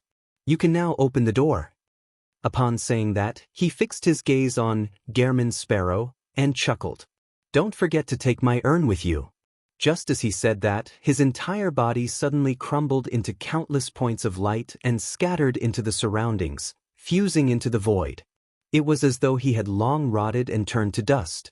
Left in the spot where he was sitting, there was a tin urn. Its surface had ancient patterns that didn't look anything special. Klein made Gehrman Sparrow take 2 steps forward, bend down, and pick up the tin urn. He found it heavy, nothing like something that was fake. He used the hand holding the goatskin to open the lid and saw that it was filled with grayish-white powder and particles. It didn't have a lustrous glow. It really is just ordinary ashes? Then who helped cremate Zeratul? He cremated himself? After Gehrman Sparrow closed the lid, he casually used this goatskin-wielding hand to take out a piece of flesh from a pocket and swallowed it. Panatia noticed this action as she squinted her eyes at him as though she was asking what he was doing. Klein stuffed the fish into the marionette's mouth as he deliberately adjusted his breathing and said, "I'm a little nervous. I'm not sure if this door-opening symbol works." Panatia had already confirmed that he was eating ordinary fish meat. Although it looked somewhat disgusting, the half-crazy her had lacked the patience to make a further distinction. She moved her gaze away and looked at the urn and smiled. "If it's useless, we can share it. I'll have 1 scoop a day, and it will last a very long time." This demonist's mental state is really abnormal. Klein silently sighed. Passing by the eraser angel statue suspected to be the mother of the sky, Gehrman Sparrow came in front of the wall. Then, he turned his body to the side and pointed to the inset and said to Panatia, "Place that obsidian rock inside." Panatia smiled gorgeously as she said with dull eyes, "Let me see the door-opening symbol first. There's no need to be so wary of me. If I really wanted to harm you, I can immediately give up my marionette, and you wouldn't have the time to escape this cathedral. You'll definitely be hung up. When the time comes, I'll saunter in, pick up the obsidian rock, and open the door to leave." However, the symbol given by Zeratul is really problematic. "It's best I find a person to bear the brunt of it." Klein's mind whirred as he made Gehrman Sparrow lift his palm and pat his abdomen while opening his mouth. A blob of indistinct flesh and blood surged out, piling up ahead and turning into the beautiful feminine Mr. A. Upon seeing this scene, Gehrman Sparrow flicked the goatskin and unrolled it. The special symbol was with the Bizarro Sorcerer Potion formula as they were reflected in the eyes of Panatia and Mr. A. Panatia's eyes darted about before she smiled coquettishly and said, "Open the door. You leave first." She had confirmed that Gehrman Sparrow was still helping her control her spirit body threads, so there was plenty of time for her to wait. As she spoke, she threw the ugly puppet stained with blood and tied up hair at him. "She's also afraid of an accident." As Klein got Gehrman Sparrow to catch the puppet, he watched the demoness of despair take a few steps forward and insert the obsidian rock into the recess. The two fused together perfectly, not leaving any protrusions. The wall rapidly emitted light and gradually turned transparent. It could be seen that the outside was paved in stone slabs. There were walls with holes and clouds floating in midair. As Panatia took a step to the side, Gehrman Sparrow held the puppet, goatskin, and urn in his left hand and reached out his right palm. He then used his finger as a pen and drew the vertical line made up of several secret symbols on the transparent wall. During this process, Klein was in a dilemma. He wasn't sure if he should draw Zeratul's symbol or the Antigonus family's one. Although he believed that Zeratul was problematic and had a scheme, he felt that he had belittled this powerful figure after calming down. If Zeratul's sole purpose was to harm him and everyone else with him, there was no need for him to mention the opening of the door. All he needed to do was wait patiently to achieve his goals. Furthermore, with the gray fog's aura completely severed and screened from Klein by the foggy town, he couldn't figure out why Zeratul would target him. Therefore, his final judgment was that Zeratul's goal was to coax someone into opening the door to allow him to obtain something or escape something. As for whether there was danger after the door opening, that wasn't within his considerations. If scattering the ashes was genuine and rather important, it was likely to be relatively safe after heading out. In short, danger was at every turn. That also meant that Zeratul's door-opening symbol was real, and the probability that it didn't carry any danger was 50%. And on the other hand, the Antigonus family's notebook wasn't necessarily kind-hearted. The scene that Klein had seen from the divinations he did above the gray fog, and the information he obtained from Zeratul, and the fact that Zeratul had lost control and gone mad, he could basically determine that the main peak of the Hornacis mountain range's Antigonus family's treasure might very well be an enticing trap. Then, whether there was any latent risks in the complex picture provided by the notebook, that was something that needed consideration. On the one hand it's a tiger, and on the other hand it's a wolf. It's the ultimate choice of the lesser evil. Also, the Antigonus family symbol is for entering the treasure trove. It doesn't mean that it can be used to leave. As Klein contemplated, he didn't stop drawing while he quickly approached the part which was different. At this moment, he stole a glance at Panatia and discovered that her eyes had a glint in them as she wore a smile. It felt like she had the urge to try. If she's normal, as a senior instigator, she should be able to control her expressions. Besides, she just saw the door-opening symbol as well. Klein's heart stirred as he let the marionette draw the symbol provided by Zeratul. Soon, the complicated vertical eye was drawn. Pure light enveloped the area as they traversed the patterns and finally gathered together. Amidst a spectacular blast of light, an illusory, double door filled with secrecy appeared on the wall. Due to the push from Gehrman Sparrow, it slowly opened. Behind the door was the ancient stone tiles and hole-ridden walls they had previously seen. Everything was very silent and there were zero abnormalities. At this moment, Panatia's figure suddenly shattered, turning into mirror fragments. At the same time, the lady in a pure white robe appeared in front of Gehrman Sparrow and passed through the door. And in her hand, there was an additional ugly puppet stained with blood, its neck coiled with a strand of hair. As for the one in Gehrman Sparrow's hand, it had degenerated into a piece of glass. In terms of magical illusions, a Demoness of Despair was several times superior to Klein. After Panatia passed through the door first, she half-turned around and faced Gehrman Sparrow, revealing a crazy and teasing smile. Black flames soared from her palm as she ignited the puppet. At that moment, it was as though she was saying, "Despair! Plunge into the deepest pit of despair just as hope arrives." Only then did Klein realize that the curse couldn't be diverted or weathered by paper figurine substitutes.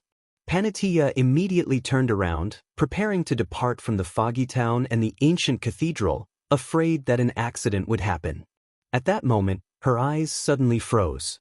Her body crumbled, transforming into one mirror after another. However, she wasn't able to put a distance further than 10 meters between her and the door. In just a second or two, Panatia let out a sharp cry as invisible threads and thick, black hair curled around her, binding her within. Her exterior was covered in black flames as she froze into layers of ice. Suddenly, all of this disintegrated. Demoness of Despair. Panatia's eyes effused clear, deep despair and regret. Her expression rapidly turned stiff as her neck seemed to be held up by an invisible hand. Her entire body rose into the air and hung there, her eyes rolling back bit by bit, but her looks remained immaculate. On the side of the door, Gehrman Sparrow's body had been enveloped in black flames and began melting like wax.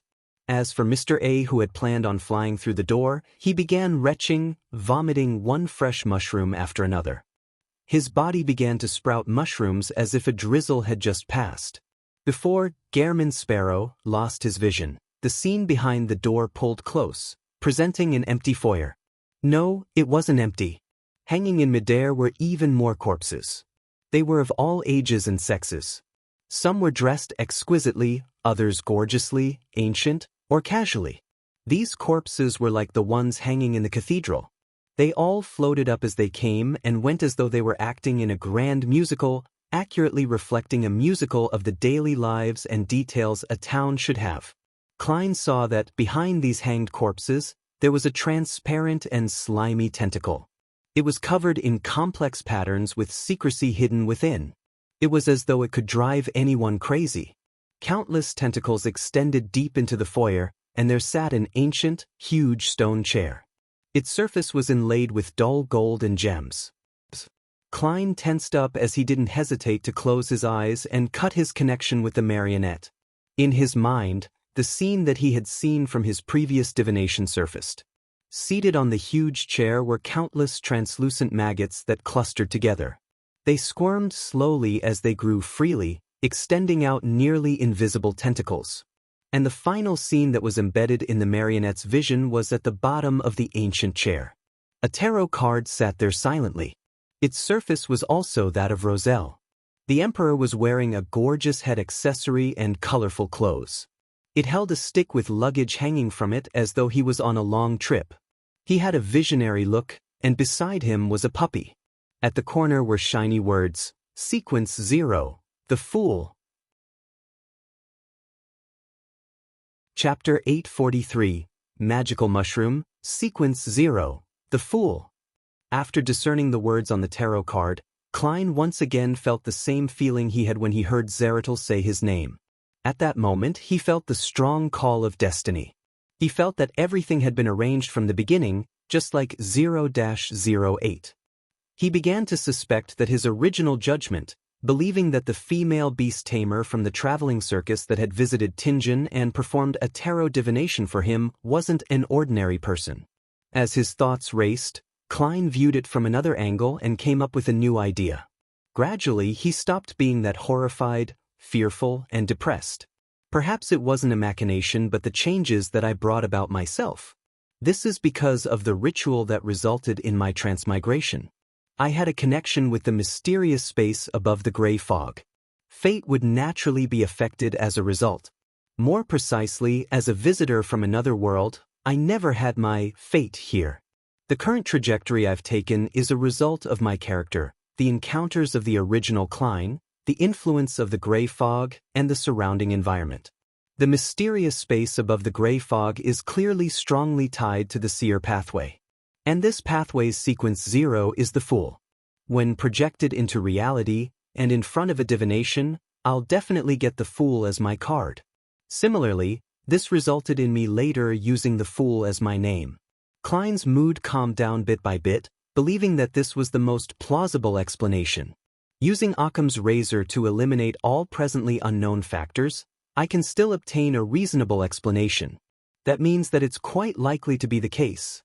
Klein forced himself to stop thinking about questions he couldn't provide certain answers to. He then turned his attention to what had just happened.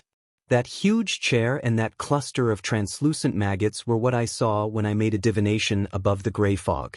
From carefully considering and inferring things from this harrowing scene, it might very well be an angel from the seer pathway, an angel that had lost control and turned into a monster. Zeratul himself? Or the powerful entity from the Antigonus family from the fourth epoch? If it's the former, that corroborates with Erodes and Will Oseptin. Zeratul is already sequence 1 and has lost control and gone mad. He broke down into a monster. This matches. This can also explain why Zeratul only wishes for the door to be opened. It's because once the door of secrets is opened, the two sides will have a connection, allowing him to recover from his present state bit by bit. His repeated emphasis on his ashes was just a pretense. But herein lies the problem. The environment Zeratul is located in, as presented by Erodes, doesn't resemble the ancient palace at the mountain peak. Otherwise, I would have recognized it back then. What if that's the angel from the Antigonus family who's living as an abject existence, one that made Zeratul suffer after he came to the Hornacis mountain range after obtaining the notebook from Roselle? He had a part of him separated from him without realizing it, thus causing him to go mad during the advancement. Regardless, he is a sequence 1 attendant of mysteries. After all, Zeratul was already a miracle invoker back then. From this angle, Zeratul's goal might very well be the opening of the door, allowing the foggy town's history and fate to become mixed with the outside world, preventing him from being dissociated again. Regardless, that cluster of translucent maggots is probably a sequence 1 that lost control. No wonder the demoness of despair faced a breakdown the moment she saw him. She only managed to struggle a little before being hung up, turning into a marionette that's being hung up to dry. Thankfully, I was lacking in clues back then, and the scenes I saw through divination wasn't clear enough. Otherwise, I would have suffered a terrible blow from witnessing a complete and crazy mythical creature. I would have lost control and mutated. Wait, no matter how strong he is, can he be stronger than the eternal blazing sun and the true creator? Even if a seer pathway beyonder has a certain resistance against the mysterious space above the gray fog, it would at best make them be at the same level. In other words, as long as I endured the pain, with the prerequisites met, I have one chance of prying on its secrets, and a complete mythical creature's state is mixed in with the relevant knowledge. Who knows, I might be able to get 1 or 2 high-sequence formulas, just like how I obtained the unshadowed from the eternal blazing sun back then. At this thought, Klein couldn't help but have a scene surface in his mind. The fool above the gray fog was silently reaching out his thieving hands once again. While reeling in joy, Klein also found it a great pity because, with his present level, strength, and items, he had no way to head to the ancient chair with the translucent maggots and pick up the fool card. To see an item that one desired the most but not being able to obtain it was often painful. Phew. At least I've already obtained the Bizarro Sorcerer Potion formula. In the future, I still have one's chance of prying on its secrets. The risk I took this time wasn't in vain. All the gold pounds I spent and the marionette I lost wasn't in vain either. Zeratul likely wouldn't give a fake formula. To him, there's no need for him to lie to a Sequence 5 Beyonder who might not walk out alive. Besides, he was lying. He had to be wary of me already knowing the Bizarro Sorcerer Potion formula. The reason why I asked might only be to determine if he was worth trusting. I'll divine this later when I'm back above the gray fog. Klein heaved a sigh of relief, and seeing that there hadn't been any anomalies outside for quite a while, he decided to immediately approach the pitch-black cathedral and observe the changes inside. To him, all the problems that he thought about weren't pressing issues. The pressing issue was to leave the secret world, to leave this foggy town. When he came out of the building he was in, Klein, who was wearing an ancient triangular hat and dark red coat, carefully came to the entrance of the ancient cathedral. He carefully passed through the ajar door and walked in. The corpses that looked and dressed differently were no different from before. They remained hanging in midair, swaying with the wind and producing the ravings of Hornaces. Phlegria. Klein walked under them as his eyes got accustomed to the dim environment, allowing him to see more. The half-demonic wolf and half-human statue was still standing there without any signs of damage. The obsidian rock and the tin urn were behind the statue without any signs of cracking. Klein first heaved a sigh of relief as he began to observe his surroundings when his gaze froze. In a dark corner stood a gigantic mushroom taller than he was. The mushroom's cap had scarlet red like blood with interspersed white patterns. Its body was formed out of similar tiny mushrooms. Their patterns drew out a face, Mr. A's face. However, Mr. A's eyes were blank. It didn't have the glint that one would call human. There were mushrooms growing from both sides of the stem, forming into long arms. And on the left palm was a thin human skin glove. Both parties had seemed to fuse as one. What kind of abomination is that? Klein involuntarily took a step back. He found his knowledge and mysticism completely lacking at that moment in time. He began taking actions to protect himself. While doing so, having not deactivated his corresponding visions, he discovered that the terrifying mushroom didn't have any spirit body threads. It appeared to have long been dead, and its only movements were the results of spasming nerves. Suddenly, Klein had a theory. Mr. A, who had been infested with mushrooms, didn't manage to escape in time and had seen the cluster of translucent maggots. He had seen a complete mythical creature, causing his mind to instantly die as his body collapsed completely. This also resulted in a terrifying mutation. It then merged with Senor, who had disintegrated from the curse, becoming a never-seen-before mushroom monster. Also, creeping hunger has been swallowed. This mushroom is really disgusting. I'll throw Frank into the sea if he ever mentions mushrooms again. Klein's eyes darted around slightly as he subconsciously headed for the obsidian rock. He planned on ignoring the mushroom and first escape. At this moment he found his mind turning adrift. Everything around him seemed to turn into a blur. Suddenly, Klein realized that he was being forcefully pulled into a dream. He immediately escaped the dream and saw the nearly 2-meter-tall mushroom sliding over slowly.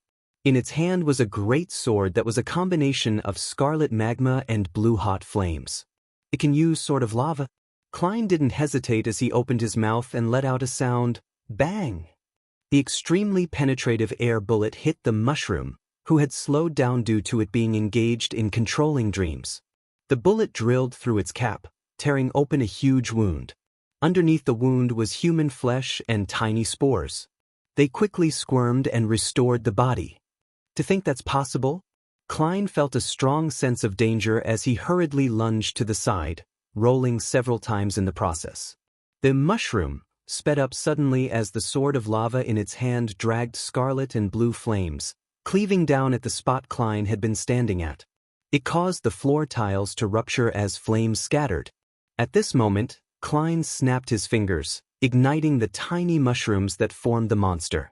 Then he ran towards the back of the statue in an attempt to obtain the obsidian rock. But finding his thoughts go adrift for a moment, Klein realized that he was going in the wrong direction. He was rushing towards the entrance. It can distort my will? Klein's heart tightened as he noticed through the corner of his eye that the surface of the gigantic mushroom was covered in a layer of frost. The frost had extinguished the soaring scarlet flames.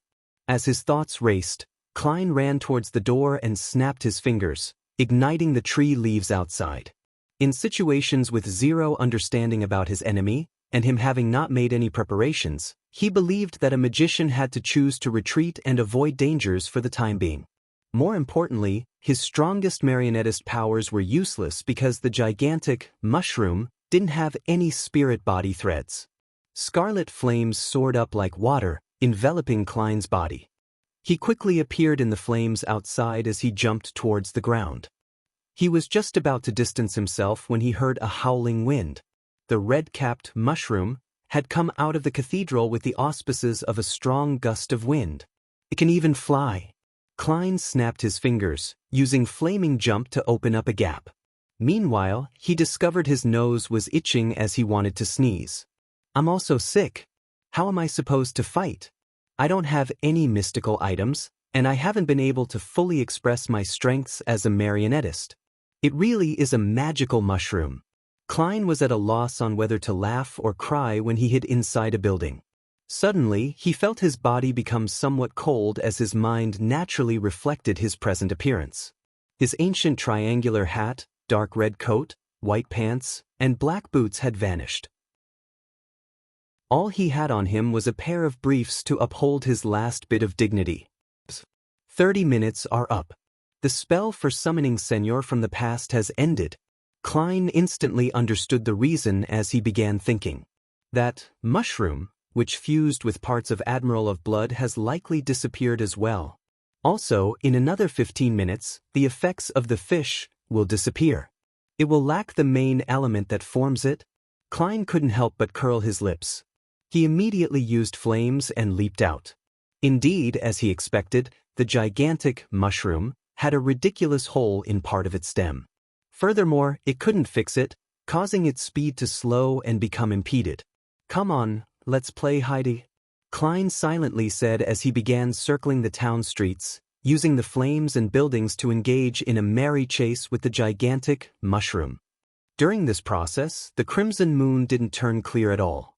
After more than 10 minutes, the terrifying mushroom finally lost its ability to move as it collapsed on the street.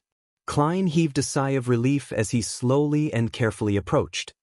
He saw that the flesh and blood of the mushroom was gathering together as points of light converged. Soon, all that was left was a thin human-skinned glove. This is because of the mutation brought about by the sequence 1 Angel, Creeping Hunger fused with Mr. A.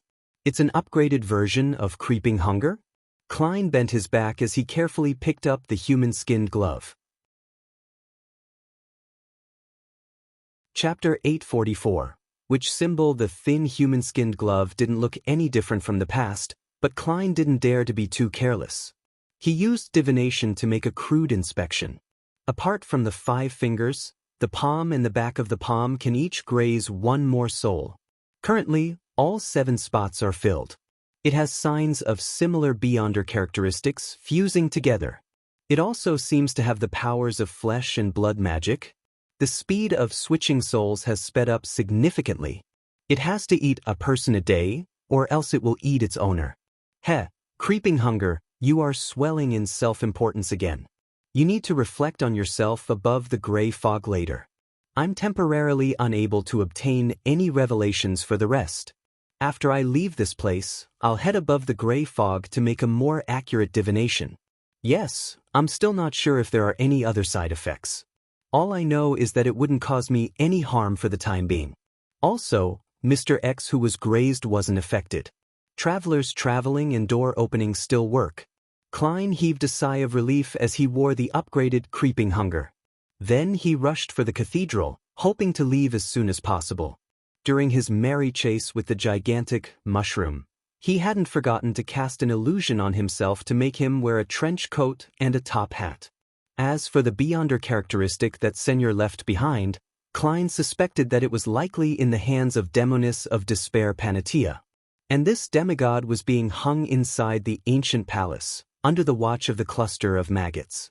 Sigh, flesh can be slowly eaten to be stored for the future, but Beyonder characteristics will definitely have appeared and taken form after this much time. Even if Demonis of Despair didn't care too much about it and threw it somewhere, in this place that isn't connected to the spirit world and highly restricts divination, I'm unable to quickly locate it. And in this sort of environment, who knows what sorts of anomalies will happen next? Who knows if that obsidian rock will automatically teleport and disappear? Thus, I need to make every second count and escape as quickly as possible. Klein returned to the cathedral with a clear line of thought. Although he had promised Miss Sharon to sell Senor's Beyonder characteristic to Merrick, the ingredient itself was corrupted to begin with, making it difficult to use for the concocting of a potion. Secondly, his safety was a lot more important. It's not like it cannot be resolved. I can just hunt another wraith or find Will Osepton's help to shatter the Beyonder characteristic in Merrick's hands and allow it to be purified. This will have to wait until a particular infant is born. Klein mumbled silently as he passed through the swaying corpses and came to the side of the stone statue.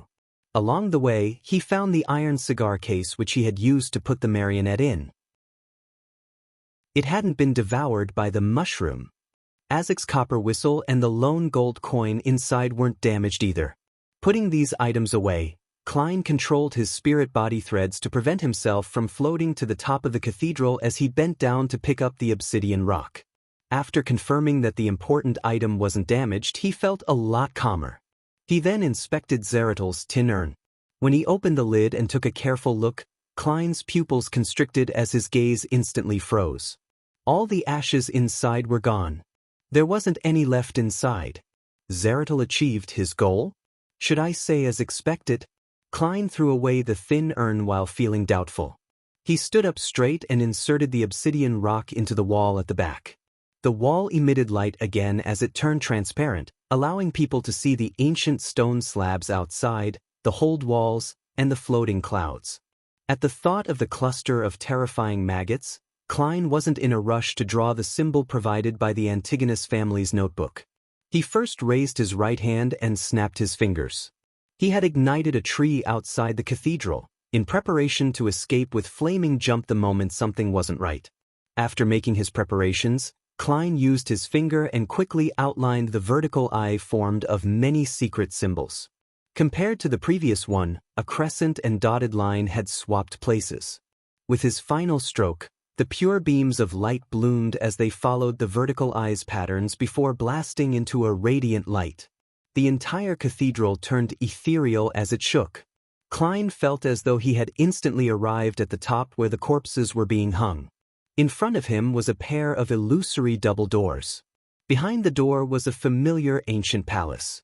It was where Panatia and the other corpses were gently swaying. Translucent tentacles with strange and mysterious patterns swarmed over and slammed on the door but were unable to open it. All it could do was use some of its strength to grab Klein's spirit body threads. Klein didn't hesitate to snap his fingers. While pulling at his spirit body threads, he leaped to the flames outside the cathedral. Right on the heels of that, he snapped his fingers repeatedly and flashed away, escaping to the farthest point of the foggy town. After the ethereal feeling of the pitch-black cathedral vanished, Klein paused and frowned. That also leads to the palace with the rampaging angel. The symbol provided by the Antigonus family's notebook is as much of a trap as Zeratl's was. However, this symbol only seems capable of triggering the door to escape, but it's unable to open it. Otherwise, I might not have been able to escape. It's the symbol for entry, while Zeratl's one was for exiting. What should I do? How do I leave? Klein subconsciously surveyed the ghastly silent town which was shrouded in fog, and he forced himself to calm down. He began to think about how he could escape.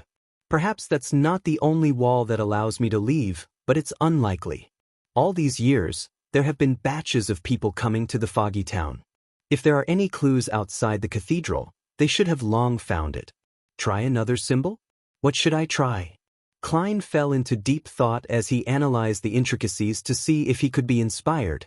This place is related to the nation of the Evernight and the Antigonus family.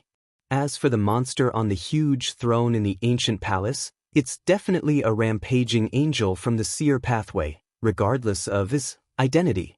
Zeratl, who's also involved in this matter, is similarly an angel of the seer pathway.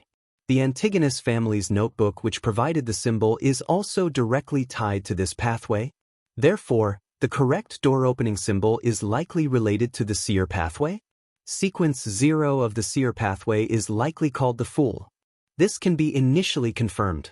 Otherwise, that owner of the card of blasphemy wouldn't have been lured to the main peak of the Hornacis mountain range and become a hanger.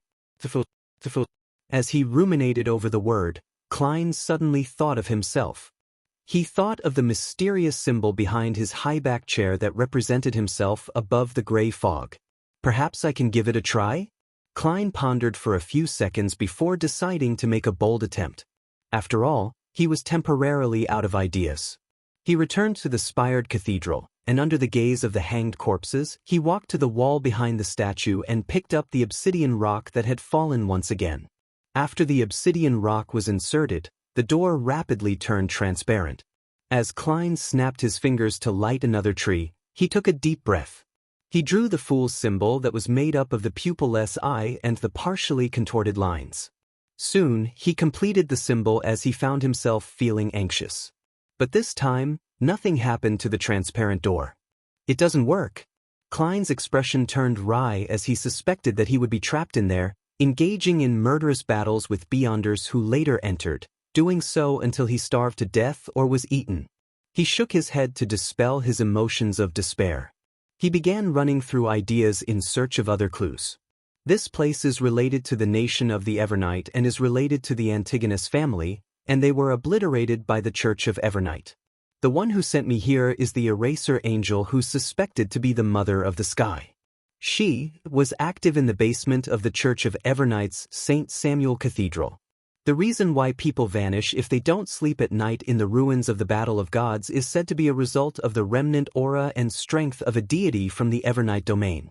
Therefore, this is clearly related to the Evernight's authority or even the Evernight goddess, areas related to the goddess. The more Klein thought about it, the more he lacked confidence. He was originally analyzing the problem from an objective angle, but he had unknowingly changed the way he addressed the Evernight goddess. And this led him to a new idea. Perhaps I can try the label corresponding to the dark sacred emblem or the symbol that represents the goddess in mysticism. Out of options, Klein exhaled and raised his right hand again, drawing the simplified picture of the dark sacred emblem. Suddenly, the watery scene behind the transparent door shook as a change occurred. Although he could still see the ancient palace and the hole-ridden wall, they were very far away and could only be faintly made out.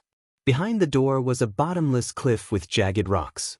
It was amidst the clouds in the sky with stars and the crimson moon that hadn't been concealed by the sunlight. It was like some part of a mountaintop. It really works. Klein stared at this scene with a dumbfounded expression as he subconsciously reached out with his palms and pushed the door open. There was a cold breeze outside that produced a howl. Klein was just about to take a step out when he fell into thought and paused. Then he flipped a gold coin and did a divination. He received a revelation that there was no danger outside. Following that, he drew a crimson moon on his chest in a feigned manner. After doing this, Klein stepped out with his right foot and passed through the illusory door. His vision went dark as he saw an endless night and resplendent stars. Following that, he found himself on a mountaintop. Apart from the unmelted snow, jagged rocks, and morning sunlight, there was nothing. I'm safe?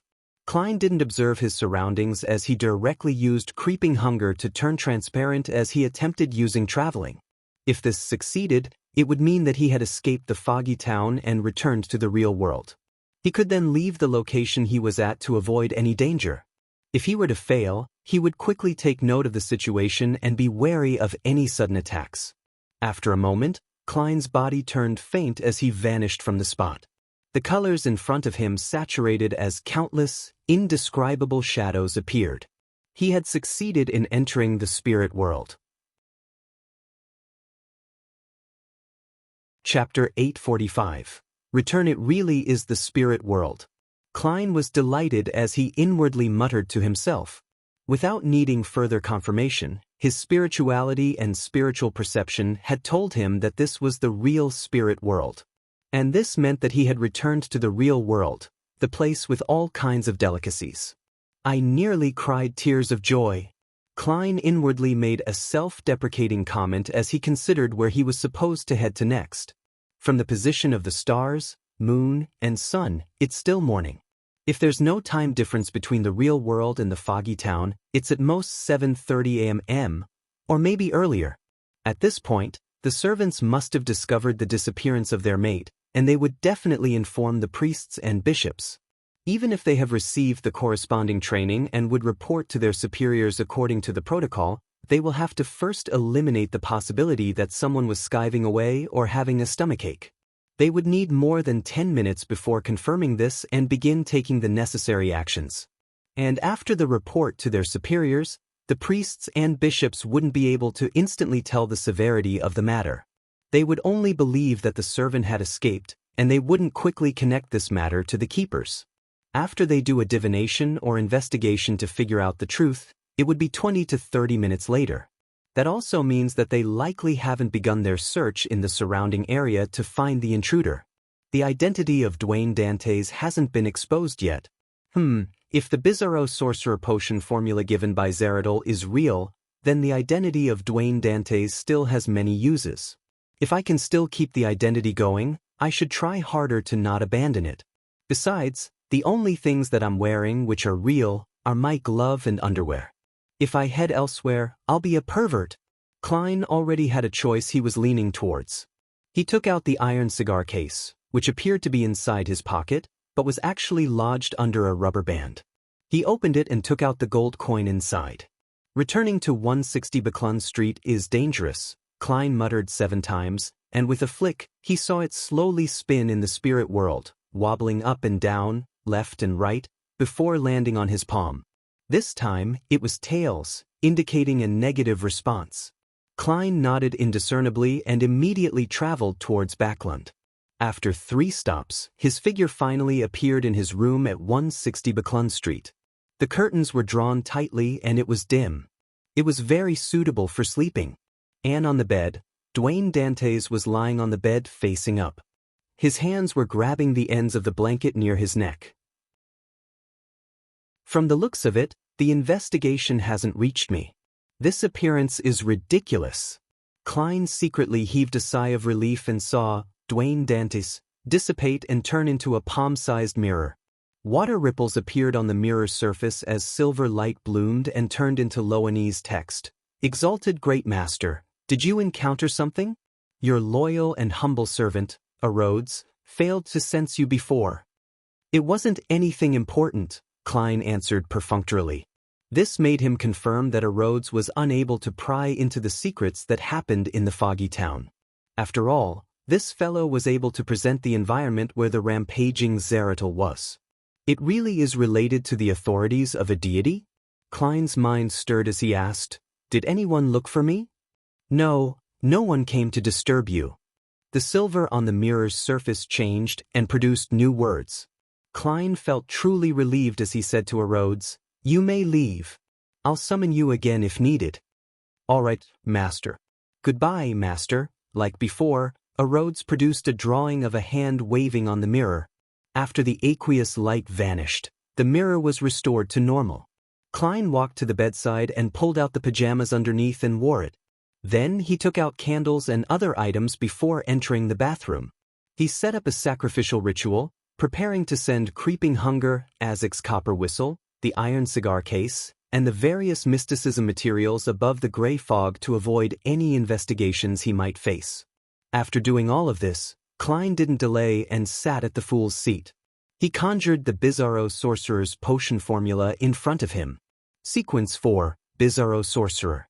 Main ingredient, Bizarro Bane's main eye, the true soul body of a spirit world plunder. Supplementary ingredients, 200 milliliters of a Bizarro Bane's blood, 30 grams of a spirit world plunder, 10 grams of red hair birch bark. 1 segment of golden grapevines, fingernail-sized self-made rubber mask. Advancement ritual, relying on one's strength and strategy, orchestrate a grand performance before many spectators to kill a beyonder creature at the level of a demigod. Then, at the end of the performance, consume the potion. Klein didn't consider what this ritual actually meant. Beneath the potion formula, he wrote a corresponding statement. Following that, he summoned a spirit pendulum from the junk pile. Holding it in his left hand, he began a divination. Before long, Klein opened his eyes and saw the dangling topaz rotating clockwise. This meant that the Bizarro Sorcerer potion formula he had was genuine. Klein exhaled as he took the opportunity to determine what kind of changes Creeping Hunger had experienced, as well as what the various negative side effects were. After a dream divination and several direct attempts, he figured out the exact situation in less than 2 minutes. Creeping Hunger could now graze 7 souls. During each grazing process, it could obtain 2 or 3 beyonder powers. One of them can be chosen by the wearer. There are currently 8 souls inside Creeping Hunger. The others completely dissipated from the mutation brought about by the Attendant of Mysteries. And due to the excessive number of souls, it caused a congestion, making some of the powers unusable. 1 soul needs to be released to restore it back to normal. At present, the first of the 8 souls is Baron of Corruption, which is Worm Tongue Mytho. He fused with the beyonder characteristics of the same pathway that Mr. A had grazed.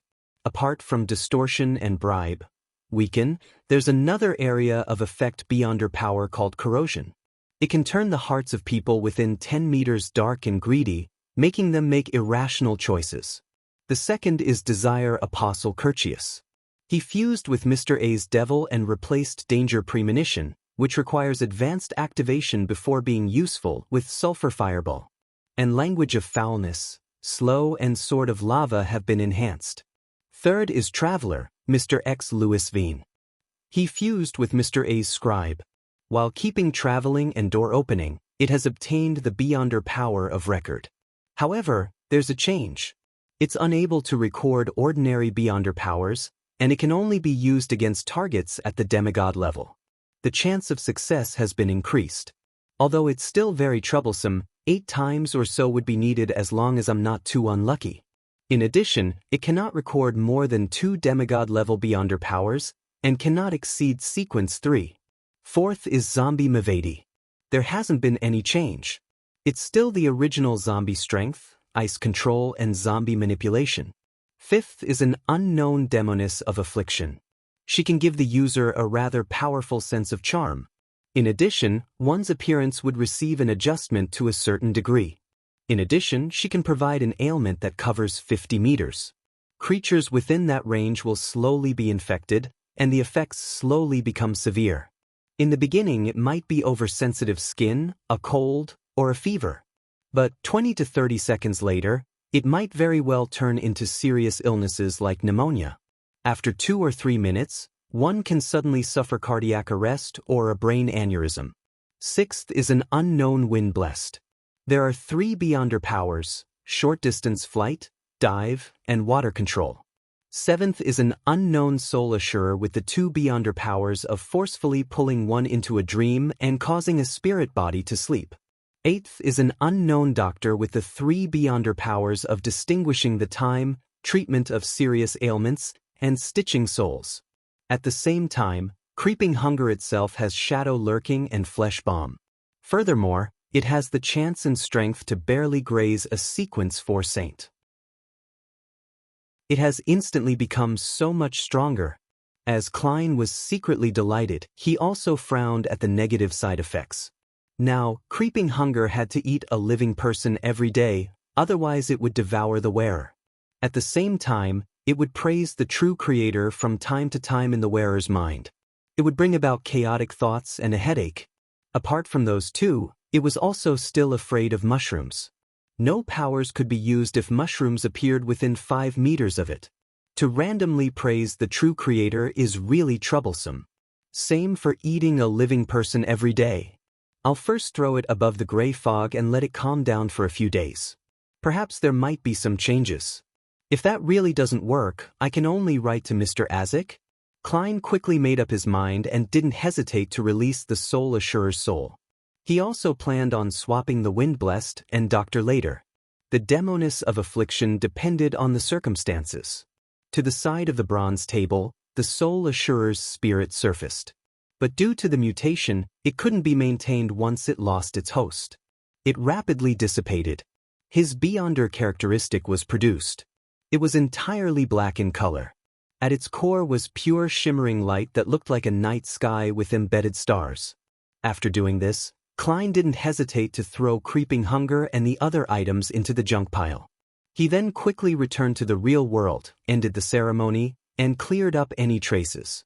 Following that, he washed his face and brushed his teeth to make Dwayne Dantes look sharp. After leaving the bathroom, Klein, in his pajamas, walked to the door with his usual expression.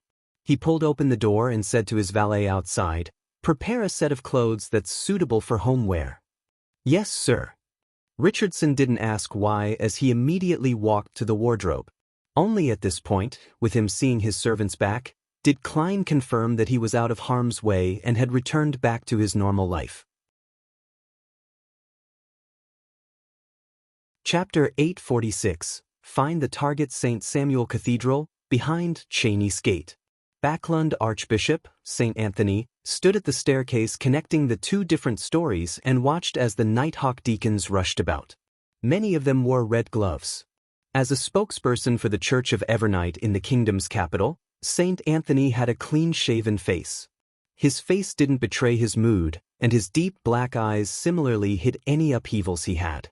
But everyone who passed by him would feel their souls tremble as an indescribable sense of horror arose in their hearts. "Your Grace, an inventory count has been made. None of the mysticism ingredients are missing, including the potion main ingredients and Beyonder characteristics. Your Grace, all the potion formulas are in their original locations. It can be preliminarily determined that no one had gone through them in the last 8 hours. Your Grace, all of the prisoners imprisoned on the first level are accounted for. None of them escaped, nor did anyone pass away. Your Grace, none of the information or books suffered any damage or were moved. Your Grace, the Grade 2 and Grade 3 sealed artifacts are all present. None of them have been taken away. Your Grace, the 3 Grade 1 sealed artifacts remain in their sealed states. None of them show signs of having left their confines. Your Grace, the core seal remains intact and didn't suffer any damage. Your Grace, it has been confirmed that there are no new items in here. There are no remnant setups that bring about danger. Your Grace, we didn't find the enemy who disguised himself as a keeper. He seems to have evaporated into thin air. One deacon after another came over to make a report as the matter gradually turned somewhat odd.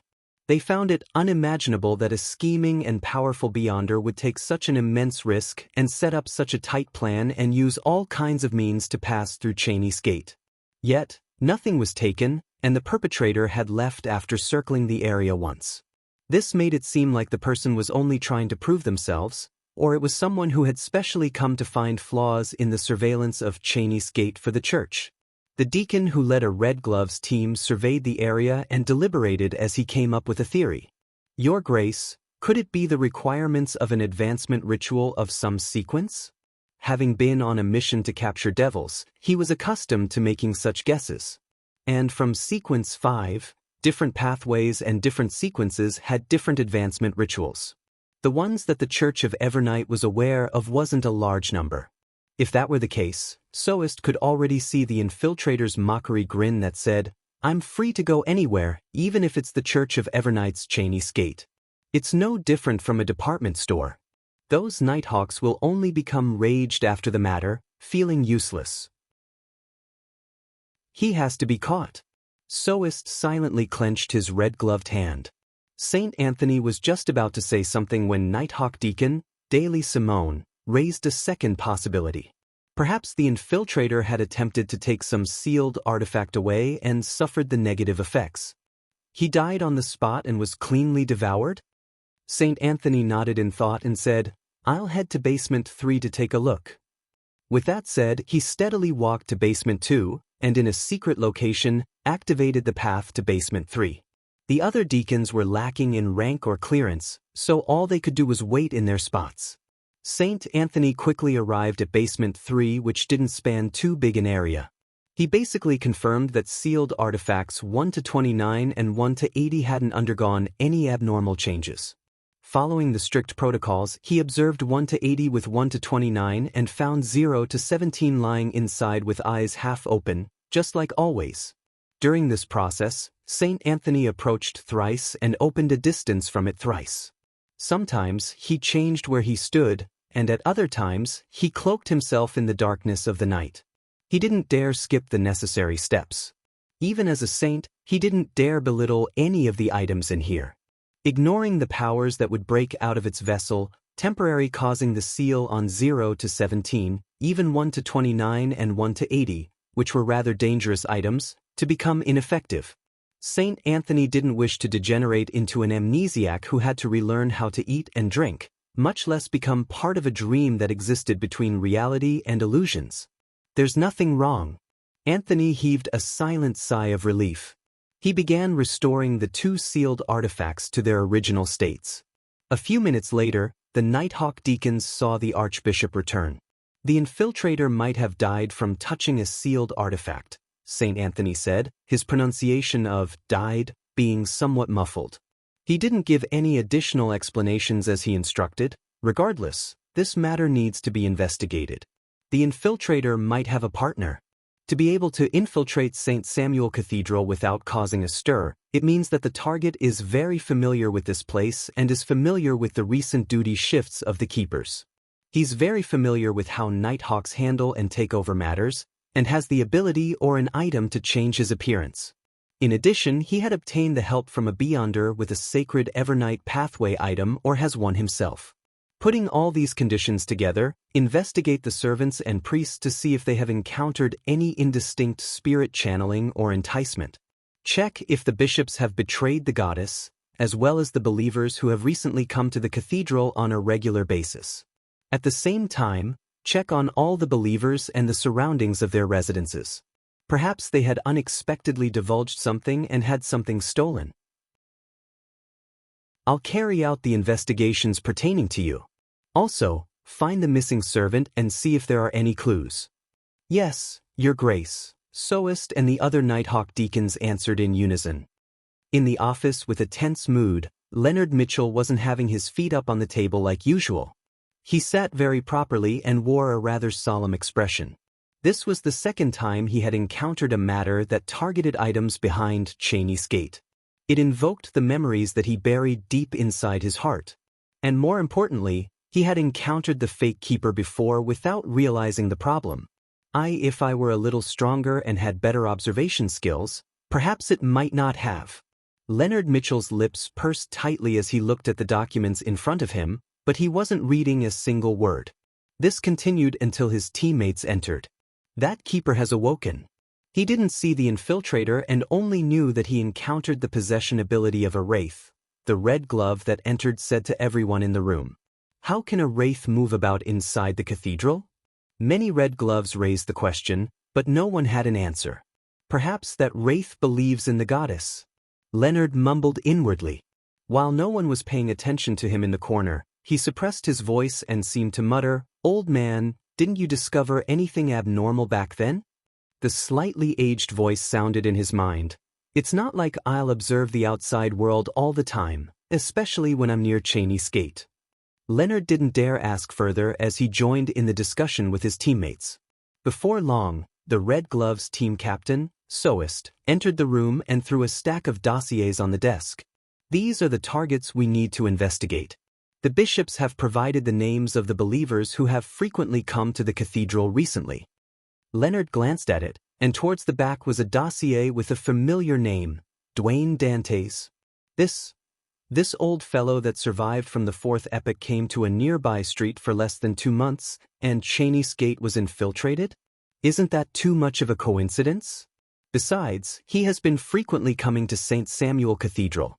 He might be observing the situation and figuring out the patterns. Old man's excuse wasn't too convincing, but if the infiltrator was Duane Dantes, then everything makes sense.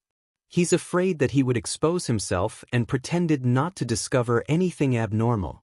Leonard's mind instantly filled with many ideas as he asked in deliberation, "Captain Soist, what did the infiltrator take? What clues did he leave behind?" Soist surveyed the room and said, "Nothing was taken or left behind. It was like no one stepped inside. His Grace suspects that he died or was vaporized from contact with some sealed artifact. Our priority is to find his partner. No, Duane Dantes wouldn't die that easily. He's a monster who has lived since the fourth epoch? However, why did he carry out the infiltration?" Leonard frowned slightly as he hesitated for a moment. Then he proactively included Duane Dantes into the investigation targets for himself and 2 other teammates. After the Red Gloves and local Nighthawks began taking action, Leonard found an excuse to head to the washroom first. He suppressed his voice and asked, "What are your thoughts about Duane Dantes?" He didn't expose his parasite's lie. The elderly voice chuckled and said, "Didn't I tell you? I don't know much about him. I only know that there's something special about him. His aura has something ancient about it. However, the case you previously investigated gave me some inspiration. I suspect that Duane Dantes might be related to that matter. He might be a proxy of some existence." "What matter? Which existence?" Leonard muttered softly in surprise. In his mind, the ancient voice replied with an odd tone, "The fool that doesn't belong to this era." 160 Buckland Street. Klein had his breakfast and returned to the balcony's half-open room. He sat in his reclining chair and raised his hand to rub his temples. After his tense mood subsided, Klein discovered that his mind had turned somewhat adrift. He would often see the hanging corpses in the ancient cathedral, as well as the cluster of translucent maggots that remained unclear in his deepest memories. Illusory voices would seem to constantly echo in his ears, "Hornacis, Phlegria." Although I had quickly cut the connection with my marionette, I had suffered some of the effects. My soul has been slightly corrupted, as expected of a real mythical creature. After the preliminary investigations are done, I'll have to find a way to resolve the remnant problems. Klein slowly heaved a sigh of relief and used cogitation to calm himself.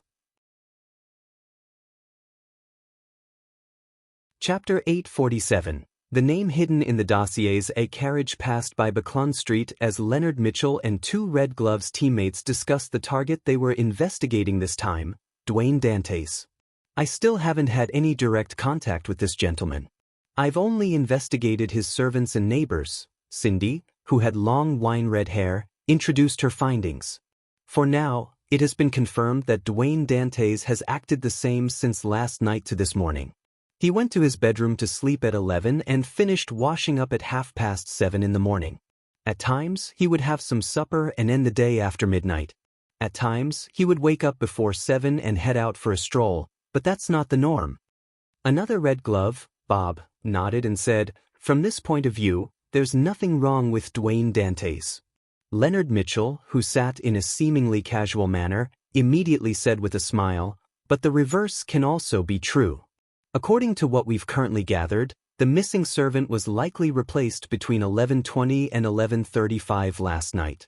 The infiltrator entered Cheney's Gate at 6 in the morning, and we discovered the problem at 7:20 a.m. without finding the target. It can thus be said that during the infiltration, Duane Dantes was sleeping and lacked an alibi." "What you say makes sense." Cindy glanced at Leonard in surprise. Her impression of this teammate of hers was one who often had a judgment or question that pointed at the core of the problem. However, he seldom described his logic in great detail. He was more like a desultory poet who occasionally had epiphanies. Bob, who had a sharp chin, frowned as he shook his head. If that's the case, everyone on this name list cannot be cleared of suspicion. They were sleeping with no one watching them. Even if they have wives or husbands, they would similarly be sleeping at such times. Also, I don't believe an infiltrator would be so bold. He had already entered Cheney's gate and managed to successfully escape, completing an unimaginable feat, yet he stays nearby and hasn't abandoned his identity or gone far away. How is this possible? The risk involved cannot be predicted unless he's also planning something else. Or he can't bear to part with certain things, but what can compare with infiltrating Cheney's gate? What can compare with those sealed artifacts, ingredients, and formulas? If I didn't know that Dwayne Dantes was problematic in the first place, I would have come to the same conclusion. Leonard had already thought of an explanation as he crossed his right leg. I'm just saying why we can't so easily strike off Dwayne Dantes from the suspects. Besides, Captain Soest has said it. The infiltrator might have already died behind Cheney's gate. Even if Dwayne Dantes isn't involved, he might very well be an accomplice. Don't you find it too much of a coincidence? He moved in for less than 2 months, and the church encountered something that might never happen in centuries. Besides, he has been visiting St. Samuel Cathedral too frequently. He had ample opportunities to figure out the corresponding situation. Also, during this period of time, there was a strange sewer explosion along Buckland Street. Cindy bunched up her long wine-red hair and said, "You've convinced me. This should be a target that we put our focus on." Bob pulled at the ends of his left palm's red glove and said, "There are indeed many coincidences. However, coincidences might not be equivalent to problems. Even if Dwayne Dantes goes to the cathedral daily and listens to the bishop's preachings, all he could do is understand the layout and not obtain deeper information, such as when the keepers will head to Cheney's gate and how the handover is done with the Nighthawks. Therefore, he's more likely to be one of the accomplices," Leonard said with a shrug. He similarly didn't understand how Dwayne Dantes would understand the internal protocols of the Nighthawks so well. Cindy echoed, "Regardless, we have to do a deeper investigation. Shall we wait till noon and directly enter Dwayne Dantes's dream to question him? He has the habit of taking afternoon naps." Leonard raised his right hand and waved it gently. "There's no need to be in such a hurry. It's not like we've never done any routine inspections in the past or entered his dreams, but we didn't discover anything wrong. If there really is nothing wrong with him, we wouldn't gain anything from entering his dream again. If there's a problem with him, the fact that he didn't expose himself back then means he has the means to resist an inquiry during the dream. We will still be fooled by him if we enter his dream again. Therefore, we should monitor him and see what kind of people he interacts with, so as to prevent him from escaping while waiting for Desi's response about this tycoon's true identity. Once we discover any clues, we will request to use a higher-level investigation method than questioning him in dreams." Cindy was once again surprised as she couldn't help but joke, "It's rare to see you analyze the situation so seriously." Furthermore, his thought processes were extremely clear. Leonard fell silent and gave a self-deprecating comment. "Perhaps it's because I've encountered something similar." Instantly, Cindy felt that Leonard's green eyes had turned darker. She didn't speak further. "Let's take turns to monitor Dwayne Dantes. I'll go first." "All right." Leonard nodded and turned to Bob. "Get the case files on the sewer explosion. Let's see if we can discover any problems. I'll head back to read through the corresponding dossiers and see if there are any other abnormalities on this street." After splitting the work, the 3 red gloves began their work. Leonard returned to St. Samuel Cathedral's basement and obtained the information involving Buckland Street and the cases that the Aurora Order had actively or passively involved themselves in for the past 3 years. The latter was something that sparked off the clue provided by the parasite in him. It gave him an idea.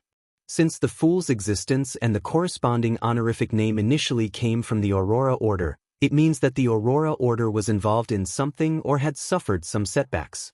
It might be related to the organization that believes in the Fool. After returning to the office, Leonard held back his desultory attitude as he very seriously read through the thick dossiers. In the dossiers related to the Aurora Order, there was the Lenevis case he was most familiar with. This true creator's descent had failed terribly because of some baffling report. A mysterious person had appeared to kill the main criminal. He was suspected to be related to hero bandit Black Emperor. As he targeted evil criminals, he would scatter tarot cards over the target's corpse. That person wasn't able to do it for Desire Apostle Jason Beria only because Leonard had rushed over too quickly. Similarly, Leonard once again saw the name, Sherlock Moriarty, appear in the periphery of the case. Aurora Order's Mr. X was assassinated at the gathering he convened. There were traces of powers at the demigod level left at the scene. At this point in time, Dwayne Dantes had already arrived in Backland. It matches perfectly. Aurora Order's Mr. A and the Demonist sect cooperated to create the Great Smog of Backland. This person vanished as a result. Aurora Order's Mr. A had assassinated the Intis ambassador. Leonard read case after case, but he didn't find anything of use. He rubbed his temples and decided to attack it from a different angle. He began from the cases related to hero bandit Black Emperor. Lenevis case. First murder scene with the tarot cards thrown as a ritual. And the Fool is the beginning of the tarot cards. Capham's case. From the strength and level showcased by hero bandit Black Emperor, he won't and wouldn't mimic others. He similarly scattered tarot cards on the corpse. Desire Apostle Jason Beria. I saw hero bandit Black Emperor with my own eyes, preventing him from scattering the cards in time. Apart from major events and evil criminals, what other connection do these three cases have?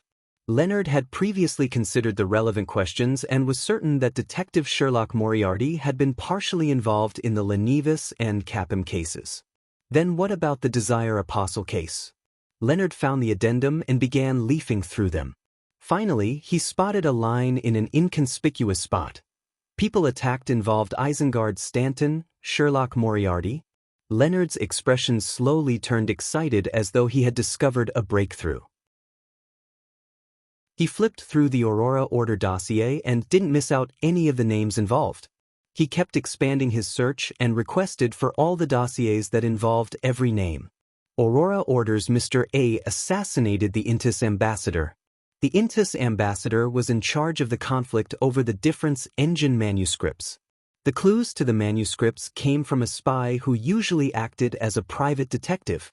It is reported that another private detective was embroiled in this matter and had nearly been killed by a gang member under the command of the Intis ambassador. Another private detective, Leonard suddenly stood up as he left St. Samuel Cathedral and headed for the police station that handled the case back then. Although most of the dossiers had been taken away by MI9, Leonard still found the name of the person who had made the police report, Sherlock Moriarty. I now have reason to believe that this great detective was also involved in the Great Smog of Backland. Among the various people who are involved, his name appears, right at the periphery of the matter. He and Dwayne Dantes all belong to a secret organization that believes in the Fool? Leonard thought as the corners of his lips curled up. He decided to immediately search for more information to verify his conjecture. 160 Buckland Street, inside the master bedroom. Klein didn't have any Nighthawks enter his dream during his afternoon nap, but he once again returned to the foggy town. He saw Demoness of Despair Panatia with her smile showcasing blood-colored flesh in between the gaps of her teeth. He saw her slowly being hung up as her eyes rolled back in despair before her head drooped down. The hung corpses, the horrifying gigantic mushroom, the cluster of countless translucent maggots kept appearing one after another, waking Klein up from his dream. As he rubbed his temples, Klein found that his mind was in a terrible condition. And this wasn't a problem that could be resolved by the gray fog. He fell into deep thought and entered his bathroom and arrived above the gray fog. He conjured Gehrman and made him pray, "Please pass on my question to Miss Justice about when she will be free. I wish to receive some psychotherapy." Chapter 848, Getting Caught in the Crossfire. Backland, Empress Borough, inside the Hull family's luxurious mansion. Audrey had just tried on 3 selections of evening gowns today, and she was sitting on a cushioned chair, wondering how they could be matched with her accessories and which one she was more inclined towards. She also pondered over her mother's opinion. At this moment, she suddenly saw an endless grayish-white and a blurry figure watching down at everything from high above appear before her eyes. Immediately after that, she saw another figure. It was a praying figure that had been shrouded by the gray fog. Her ears resounded with the corresponding words. Instead of being alarmed, Audrey was delighted. Her unease and worry that there wasn't a tarot gathering today was instantly quelled. As expected, it was nothing. Oh, Mr. World really has a psychological problem. He must have been under immense stress recently. It's no wonder he booked an appointment in advance. Audrey sighed as she began to consider when she was free. As she pondered, she scanned the maids who were busy in her room and the golden retriever, Susie, who was sitting by the door. Audrey's lips curled up slightly in an irresistible manner as she bowed her head and secretly prayed in response, "Please tell Mr. World that I'm currently free. He can determine the time and location. As long as it's not nighttime and doesn't exceed the boroughs west of Backland." In regards to this, the golden retriever who was observing the maid's work seemed to sense someone looking at her. She suspiciously turned her head and looked in Audrey's direction. However, it failed to discover any problems. Above the gray fog, inside the palace that looked like a giant's residence. She's free at any time. Periods when it's convenient to head out. Won't leave places she's familiar with. Klein rubbed his temples as he interpreted Miss Justice's reply. His first reaction was that it was best done today or tomorrow, and to have her determine the location. Then he could use creeping hunger to teleport there, but he soon thought of a problem. Dwayne Dantes was part of the Nighthawk's investigations. It was very possible that he was being monitored, therefore rashly traveling could easily expose him. Wait a few days, or... Klein seriously thought about it as he conjured the World Gehrman Sparrow and prayed once again, "Please inform Miss Justice that let's do it today." Above the gray fog. Audrey's eyes widened. She found that the answer provided by Mr. World exceeded her expectations. How was she supposed to get Susie to be her stand-in? Besides, there are many details that I'm unable to see or clearly sense while inside Mr. Fool's palace. It will seriously hamper any psychotherapy. Audrey calmed her sense of alarm as she posed her doubts from a position of viability and requested Mr. Fool to pass it on to Mr. World. Before long, she received a reply again. "I will request Mr. Fool to remove those restrictions. We'll use other means to conceal our true appearances. That can be done? This is the special treatment one gets from being Mr. Fool's blessed? Our continuous communication is almost like a conversation. I've really troubled Mr. Fool. And he seems to almost allow us to indulge in it." Audrey's thoughts raced as she stopped finding excuses. "All right. Let's do it between 11:30 to 12:30 tonight." She didn't believe that she would have anywhere to be alone before the end of her birthday ball. At the same time, in a building at 39 Buckland Street, Hazel was looking at the selected evening gown in boredom as she listened to her mother's repeated exhortations. She was to accompany her parents to attend Miss Audrey Hall's birthday ball. Just as Hazel's thoughts were wandering and her mind gradually turning blank, she saw a grayish-white rat appear by the door. It was frantically waving its paws. Hazel patiently listened to her mother repeat herself one more time before finding an excuse to return to her bedroom. After she closed and locked her door, the grayish-white rat appeared from somewhere and arrived by her feet. It sat there in a rather comical manner. "I've discovered something wrong with the surroundings." The rat had sent vibrations in the air to speak with human words. Hazel wasn't surprised at that as she asked in puzzlement, "What's wrong?" The grayish-white rat raised its right forepaw and pointed out the window. "There are beyonders from the Church of Evernight investigating this street. It's at a rather large scale." "What are they looking for?" Hazel asked with a slight frown. The grayish-white rat slowly inhaled and said, "How would I know? But it's definitely something very serious. This way, they might very well discover something wrong with you." Hazel asked, feeling somewhat worried and confused, "How did they make the discovery? Weren't the clues in the sewers blasted away? Weren't the corresponding problems dealt with?" The grayish-white was momentarily unsure about what to say. A few seconds later, it vaguely replied, "Official Beyonders have plenty of strange but effective investigation methods. In short, I'll have to deal with your dream. This is where it's easiest to divulge things." Hazel looked down at the rat as her knitted brows relaxed. "All right then, don't look so unwilling.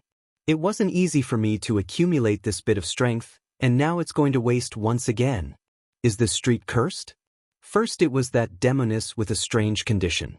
Following that hero bandit Black Emperor appeared. Now, there's some baffling and unknown situation that made the Nighthawks pay serious attention to this street." The grayish-white rat squeaked in frustration. At 7:30 in the evening, Hazel accompanied her parents, Member of Parliament Mocked and Lady Rihanna, to Empress Borough and entered the Hall family's residence. As it was a birthday ball today, she didn't manage to directly meet Miss Audrey Hall. All she did was quietly stay by her parents' side as they exchanged pleasantries with Earl Hall, Lady Caitlin, and Lord Hibbert Hall. To her, these respected aristocrats were, in essence, the same as commoners. Therefore, she didn't appear notably reserved. Her actions and tone were rather liberal.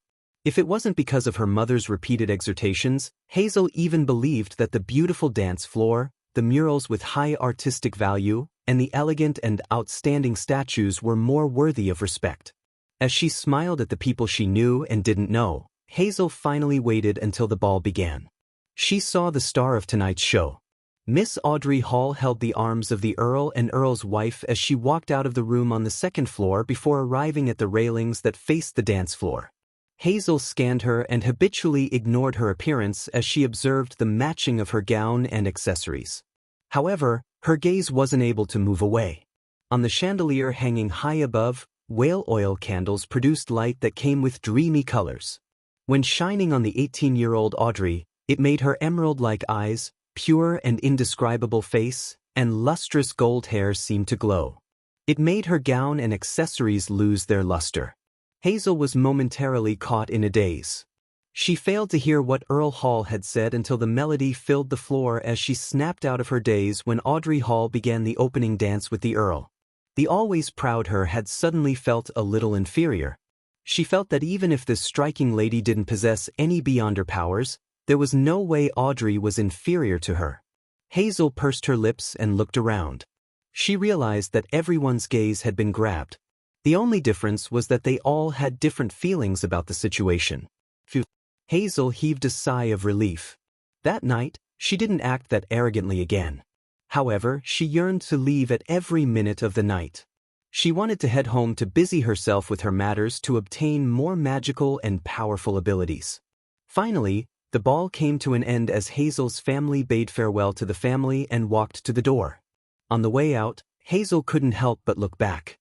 She saw Miss Audrey standing along the sides of the dance floor with a faint and beautiful smile as she expressed her gratitude to each and every guest that was about to leave. She seemed to remain under the spotlight. After the end of the birthday ball, Audrey took off her accessories and changed into her sleeping gown before entering her bathroom. As she looked at the white steam emanate with her bathrobe beside her, Audrey wasn't in a rush to soak herself inside. She first sat in the corner and prayed to Mr. Fool to indicate that she was ready. In about 10 seconds, she saw crimson light surge at her like a tidal wave, drowning her. Above the gray fog, Audrey appeared by the side of the long bronze table. This time, she didn't see Mr. Fool, who was enshrouded in gray fog. She discovered an ancient confessional. It was a brown crate that was 1.5 times the height of a person. There were doors on both sides, and a wooden plank separated the area in between them. I thought Mr. World would request Mr. Fool to conjure a wall which we will use to communicate across. Although it's essentially the same, a confessional is cramped and dark. He really doesn't know how to consider a lady's feelings. Yes, I would find it odd if Mr. World did that. As Audrey suffused a smile, she walked to the ajar door of the confessional. She bent her back and entered before sitting down with her legs bent sideways. After closing the wooden door, Audrey, who was treating a patient in the true sense of the word for the first time, suddenly felt a little excited. Immersed in darkness, The environment and her mood made her loosen up from the many rules she had to abide by. She curled her lips and reached out her fingers and gently tapped on the wooden partition. "Hello, Mr. World, are you there?" Sitting cross-legged opposite her, Klein was infected by Miss Justice's cheerful tone. His emotions relaxed as he said, "You may begin." This time, he didn't use the gray fog to enshroud himself but had turned himself into Gairman Sparrow. Indeed, Mr. World's mental state isn't too good. He's too tense and worried. Audrey sensed him first and then used a psychiatrist's placate. A gentle, invisible wave emanated over as Klein instantly felt a cool, refreshing morning breeze blow at him during a hot summer day. The frustrations and feverish feelings within him suddenly vanished. Seeing Mr. World having made an obvious recovery, she secretly heaved a sigh of relief and asked softly, "Have you had any nightmares lately?" Chapter 849. Consultation Fees Nightmare? Klein deliberated for 2 seconds and said, "Yes. I dream of a town that's enshrouded in fog. The crimson moon in the sky would be clear and blurred at random. In the middle of the town is a black cathedral. Corpses are hung up inside. They wear clothes from different eras as they sway in the wind and produce strange sounds. Apart from that, there's a beautiful lady whose gaps in her teeth were filled with blood-colored human flesh, a mushroom man formed of countless tiny mushrooms. To treat his psychological problems, Klein reconstructed his dream in a rather complete manner. However, he didn't say that he had encountered those things in reality, nor divulged that he knew the beautiful lady's identity and the strange mushroom's origins. At the same time, he hid the existence of the cluster of translucent maggots and Zeratul. Audrey listened intently and seriously. Based on her beyonder intuition and knowledge from mysticism and psychological, she said as she contemplated, "Mr. World, I can imagine such a terrifying and sinister dream. I can also experience the immense horror that it brings you." Seeing that there wasn't any rebuttal from the other side of the wooden partition, Audrey grew in confidence. She silently did another round of placate and began guiding. The horror that appears in dreams will often stem from feelings hidden deep in one's heart. And there are only 2 sources of horror in one's heart. One is the unknown, and the second is what cannot be resisted. The terrifying things you see in your dream are only superficial. What you are really afraid of is what they represent and symbolize, the truth hidden behind them. As she spoke, Audrey suddenly asked, "What is it?" Klein was gradually relaxing and scrutinizing himself as he took in Miss Justice's gentle and sweet voice. When he suddenly heard this question, he subconsciously answered, "The existence that created all of that." He paused and hesitantly added, "They are both an unknown and also cannot be resisted." At this point, Klein knew why he was having nightmares, as well as the true reason for his terrible mental state. He instinctively felt horrified over certain matters and instinctively had latent negative emotions. The former included the cluster of translucent maggots and Zeratul's terrifying performance.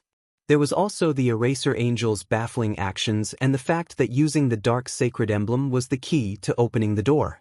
They separately created a mood of despair that seemed impossible to resist, as well as the feeling of not knowing who was friend or foe, and their ploys. "Yes, I'm fearful that the cluster of translucent maggots that's suspected to be a sequence 1 attendant of mysteries of the seer pathway. I'm fearful of Zeratul who has accomplished an unknown objective by opening the door. I'm fearful of the goddess whose thoughts are an unknown, as well as the Eraser Angel." Klein slowly exhaled as he admitted his fears. Audrey used placate once again and discovered that Mr. World's tense mind had essentially relaxed. She was delighted as she boldly said, "One of the biggest sources of fear is a lack of confidence. Try recalling if you had any oversight or had committed any mistakes in the related matter. This results in your spirit repeatedly warning you and hinting to you. It eventually transformed into part of the nightmare. Oversight and mistakes. Warning from my spirit." Klein pondered over Miss Justice's words and seriously began organizing the details of the matters that resulted in his horror. Soon, his expression turned heavy, bit by bit, as he discovered a problem. I swore an oath with the goddess bearing witness via the holy sword. Although I hadn't become a clown, with the gray fog's powers yet to have entered the real world, preventing me from being noticed by special deities, demigods, and spirit world creatures. However, I couldn't fool fate, which would also be beyonders of the monster pathway. And the goddess has another title. She is the Empress of Misfortune and Horror. She wields control over misfortune and is one of the deities in the domain of fate. Therefore, I was noticed from back then? Klein's heart sank bit by bit as the horror that stemmed from the unknown was greatly alleviated. He didn't reply, nor did he wait for Miss Justice to speak again. He switched to asking, if you will face one or even many difficult-to-challenge enemies, what would you do? Audrey wasn't annoyed by her patient's question. Instead, she felt that it was a good sign. After some deliberation, she said, first avoid them and hide. Try harder to improve yourself. What if the time won from avoiding and hiding isn't enough to make you grow to a level that is sufficient enough to face your enemies? Klein pressed, what if the gap between the two is difficult to bridge? Audrey answered him seriously while also consoling him, find enough helpers. Helpers? Names suddenly flashed across Klein's mind as his heart felt a lot more settled. He then continued asking, what if the enemies cannot be resisted even with helpers? What if there are helpers who are plotting something that might be beneficial to you, but they might also bring you harm? Audrey drew a blank, and after a few seconds of thought, she replied, you can pray to a deity. She nearly said to the world, you can seek Mr. Fool's help. And from the question and answer session, Audrey was able to confirm a matter. The mental problems that Mr. World was suffering stemmed from powerful and terrifying enemies, but there was a worry that, at a deeper level, the helpers had unknown stances. Pray to a deity? Klein didn't dare to directly say, what if deities couldn't resolve it because the thoughts of deities are even harder to fathom? After all, this was the fool's kingdom, and he was a blessed. He organized his words and said, deities can only provide help in certain areas. And what if that isn't enough? Audrey originally wanted to say that there was always a way and that good was bound to defeat evil, but she couldn't convince herself of it. She couldn't provide any relevant case studies, so eventually, she pursed her lips and said, I don't know. In the confessional, it was a still darkness. The two temporarily stopped speaking as they fell into their respective inner struggles. Finally, Audrey broke the silence and looked at the wooden partition. Regardless, something needs to be done. Work hard at it. You can't just give up like that and not put up a fight. That's right. At the very least, I still have many secrets and things to rely on. Klein closed his eyes as he leaned on the wooden plank. His thoughts slowly rewound from the most recent events as he was no longer constantly tense and often frustrated. Audrey sensed his change and immediately added a placate. With that, Klein's mental condition was completely restored back to normal. I feel much better. Thank you for your treatment. What kind of consultation fee do you want? Klein offered. Actually, I should be the one thanking you for providing me an opportunity to handle a case. Audrey didn't really wish to collect any fees as she looked at the wooden partition in the darkness. She couldn't help but recall Mr. World's usual gloominess and coldness, as well as his experienced and ruthless demeanor. His mental problems likely also have to do with his personality. Audrey suddenly had an idea as she smiled. The consultation fee that I charge isn't much at all. Yeah, wish me happiness. What's going on? Klein was momentarily stunned. He nearly forgot he was wearing the facade of Gehrman Sparrow. This was a request he had never heard of before. Klein hesitated for a moment. Finally, he pretended to coldly say with the world's identity, since you requested, I wish you happiness. Audrey's smile turned into a beaming smile.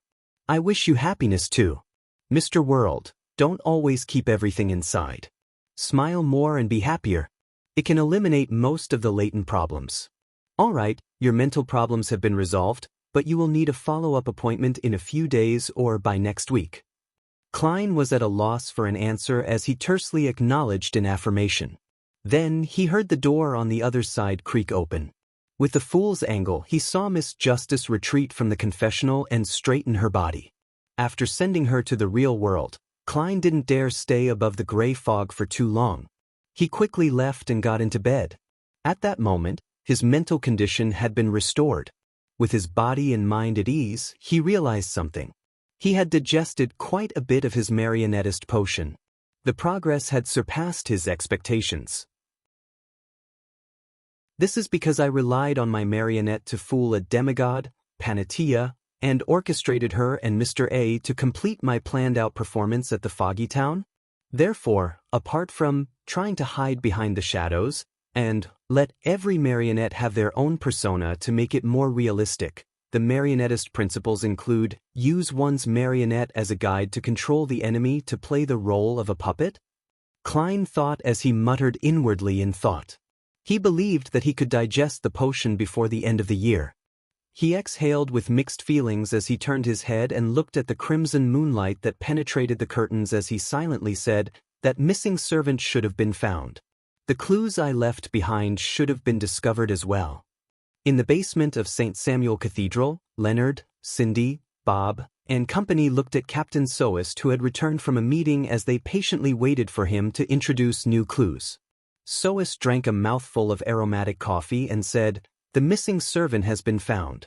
And in the room he was left in, there were some clothes left behind by the infiltrator. It has been confirmed that it belongs to the crazy adventurer, Gehrman Sparrow, who had previously been active at sea."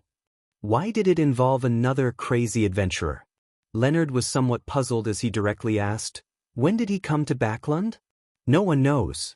The only thing that can be confirmed is that this crazy adventurer had appeared at sea in the recent few weeks and had hunted a few pirates, Soest said in an unhurried tone.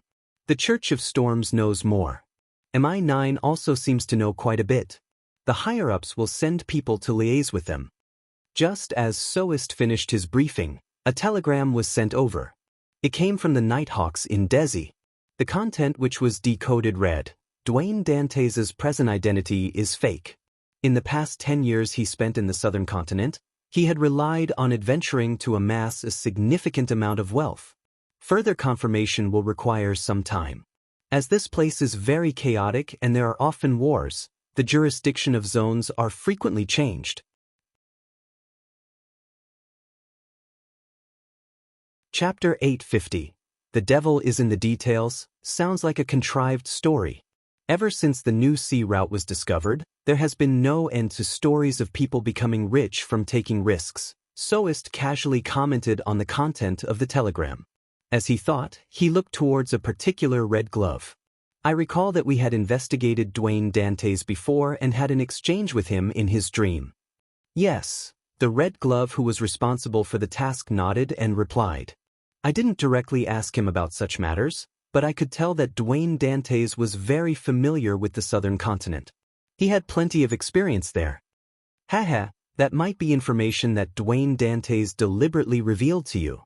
Leonard had his doubts regarding the contents of the telegram, believing that this was another layer of disguise from an undying monster who had lived since the fourth epoch. However, he didn't inform his teammates about his conjectures, because he had no basis for them. Soest didn't pay great attention to the matter as he said, "Do you have any problems with the clues related to Gehrman Sparrow? Since this crazy adventurer was still at sea in recent weeks, when did he come to Backlund?" "As a nightmare," Cindy repeated her doubts. "What I'm concerned about isn't the exact time, but whether he has the time to travel to Backlund. After all, we're rather far from the sea." Soest nodded gently and said, "In the meeting, a deacon raised this question. According to the time and venue of Gehrman Sparrow's last sighting, he normally has no way to arrive in Backlund last night and complete an infiltration. Of course, I'm referring to normal circumstances. The missing servant told us that when he was sweeping the square, he suddenly lost control of his body. He froze on the spot and was unable to cry for help. Then he saw bright colors like an abstract oil painting, and he felt that his body was floating upwards. Later, he lost consciousness, and after awakening, he found himself in a room in East Borough. The former matches with the keeper's description of being possessed by a wraith. The latter is suspected to be a traveler's teleport. If it really is teleport, then Gehrman Sparrow can appear in Backlund at any moment. As elites of the Nighthawks, The Red Gloves knew about the various beyonder pathways far better than their colleagues which were at the same level. They were no strangers to wraiths and travelers. After listening to the captain's explanation, another Red Glove added in thought, "It's rumored that Admiral of Blood, who was hunted by Gehrman Sparrow, is a wraith." The details matched.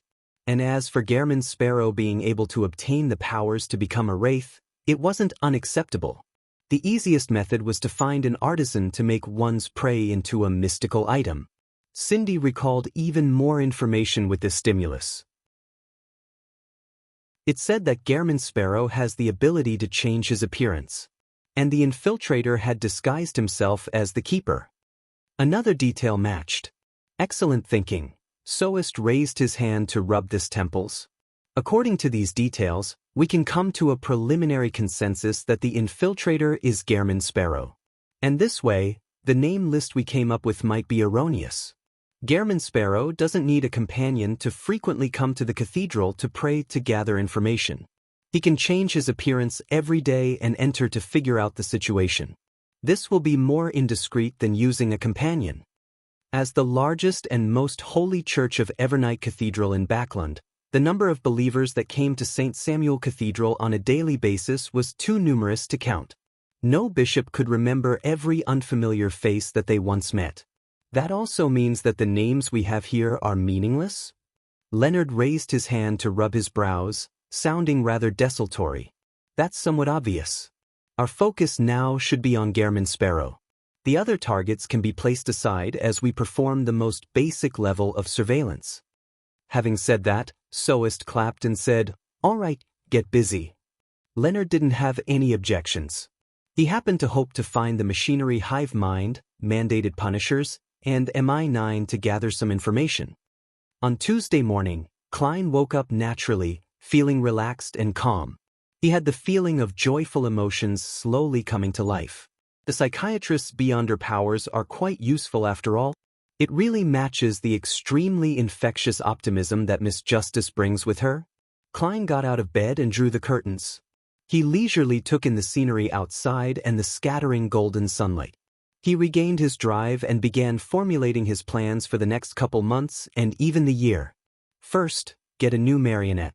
Second, use the identity of Dwayne Dantes and the control over a marionette to orchestrate scripts to expedite the digestion of the potion. Third, during this process, slowly gather the ingredients needed for the Bizarro Sorcerer Potion. In that regard, I can ask Little Son about the Bizarro Bane to see if he has any clues. I'll seek Mr. Azek's help regarding the spirit world plunder. After all, the underworld is part of the spirit world. Fourth, I'll continue investigating the Great Smog of Backland and find the true culprit. This includes Insangwil, as well as the demigod that killed Crazy Captain. There aren't any targets more suitable than them for my advancement ritual. However, I have to be careful of 0-08. I have to constantly keep watch of any intentional coincidences. I'll just dabble in the matter in an ordinary manner and mainly provide support. The dangerous investigations can be handed to Demonis Trissi. Klein's thought processes slowly became clear. Although he still felt worried and fearful, this no longer affected his mental state and capacity to take action. Retracting his gaze from outside the balcony, Klein walked into the bathroom and washed up. Soon, he opened the door while feeling highly spirited, and he saw his valet, Richardson, and butler, Walter, waiting outside. The gentleman was wearing white gloves as he politely bowed and said, "Good morning, sir. There's only one item on your schedule today. It's to join an event at the East Balham Military Veterans Mess with Member of Parliament mocked at 3 in the afternoon. He's a new Member of Parliament, so by accepting his invitation, it will also indicate your political inclinations. You still have the opportunity to be hesitant about it." Klein thought for a moment before saying, "There's no need. It's my choice." He paused and asked in an inquiring tone, "It will be my first time visiting the East Balham Military Veterans Mess. What should I take note of?" "Praise their work that they have established in East Balham. Use this opportunity to make some donations. There's no need to give too much or little. £500 is a rather suitable sum," Walter provided his opinion. £500. Seriously, no matter which circle I enter, I'll have to spend large sums of money. Sigh, this is because Dwayne Dantes doesn't have any birthright or background. He can only open a path with cash. Klein nodded gently and agreed with his butler's suggestion. At the same time, he quickly did a count of his present assets. The artisan hasn't completed the work regarding the ocean songster, but the money for Mentor of Confusion and Druid has been obtained. That's a total of £16,000. With the cash I originally had on hand, subtracting the £13,000 I used to purchase 3% of the Coin Company shares, as well as the daily expenses of a tycoon's household and the donations at the cathedral, there's still £23,985 and 5 gold coins left. In addition, I still owe Miss Messenger 3,413 gold coins. £500 has already exceeded 2% of the cash I have on hand. Klein didn't speak further as he walked out of his bedroom, going to the second floor where the dining room was in order to have his breakfast. In the basement of St. Samuel Cathedral, Leonard Mitchell returned to his office earlier than his teammates. He had already obtained the relevant information and had learned of an inconspicuous matter. Prince Edisac, who passed away in the Great Smog of Backland, had once hired a private detective to investigate the death of equestrian teacher Talim Dumont. And that private detective's name was Sherlock Moriarty. As expected, there are hints of him being involved with the Great Smog of Backland. Leonard was delighted as he excitedly ruffled his hair. Following that, he pounded down at the documents on his desk with his fist, planning to seek out even more clues. However, he suddenly fell silent for about 8 seconds before raising his cup in embarrassment and drank a mouthful of coffee. He mumbled inwardly, "What did I want to do? I forgot about it after the pounding." After some careful recall, Leonard finally recalled what it was. He pulled out his drawer and took out a deck of tarot cards. Then he found the Fool card and placed it on a piece of paper. On it he wrote 3 names: Sherlock Moriarty, Gehrman Sparrow, Dwayne Dantes. After some hesitation, Leonard drew a line linking the 3 names to the Fool card, indicating that they might very well be members of a secret organization that believed in the Fool. Among them, he was most unsure of Gehrman Sparrow's identity as he wrote a question mark. Later, Leonard took out the Emperor card and stuck it beside the name, Sherlock Moriarty. He labeled it Suspected to be. Gehrman Sparrow and Dwayne Dantes each correspond to a card? Leonard muttered silently. He took out the Crazy Adventurer's records and began reading them seriously. Suddenly, he found a date very familiar. Early January. Gehrman Sparrow's first appearance was in early January. No way. Leonard drew a gasp as he flipped through another set of documents. At the end of it were the words, "At the end of December, Sherlock Moriarty left Backland and headed south for a vacation. He has yet to return." End of December. Early January. Prince Harbor. Gehrman Sparrow can change his appearance. No way? Leonard mumbled inwardly as he drew a dotted equality sign between Sherlock Moriarty and Gehrman Sparrow. This great detective is the key.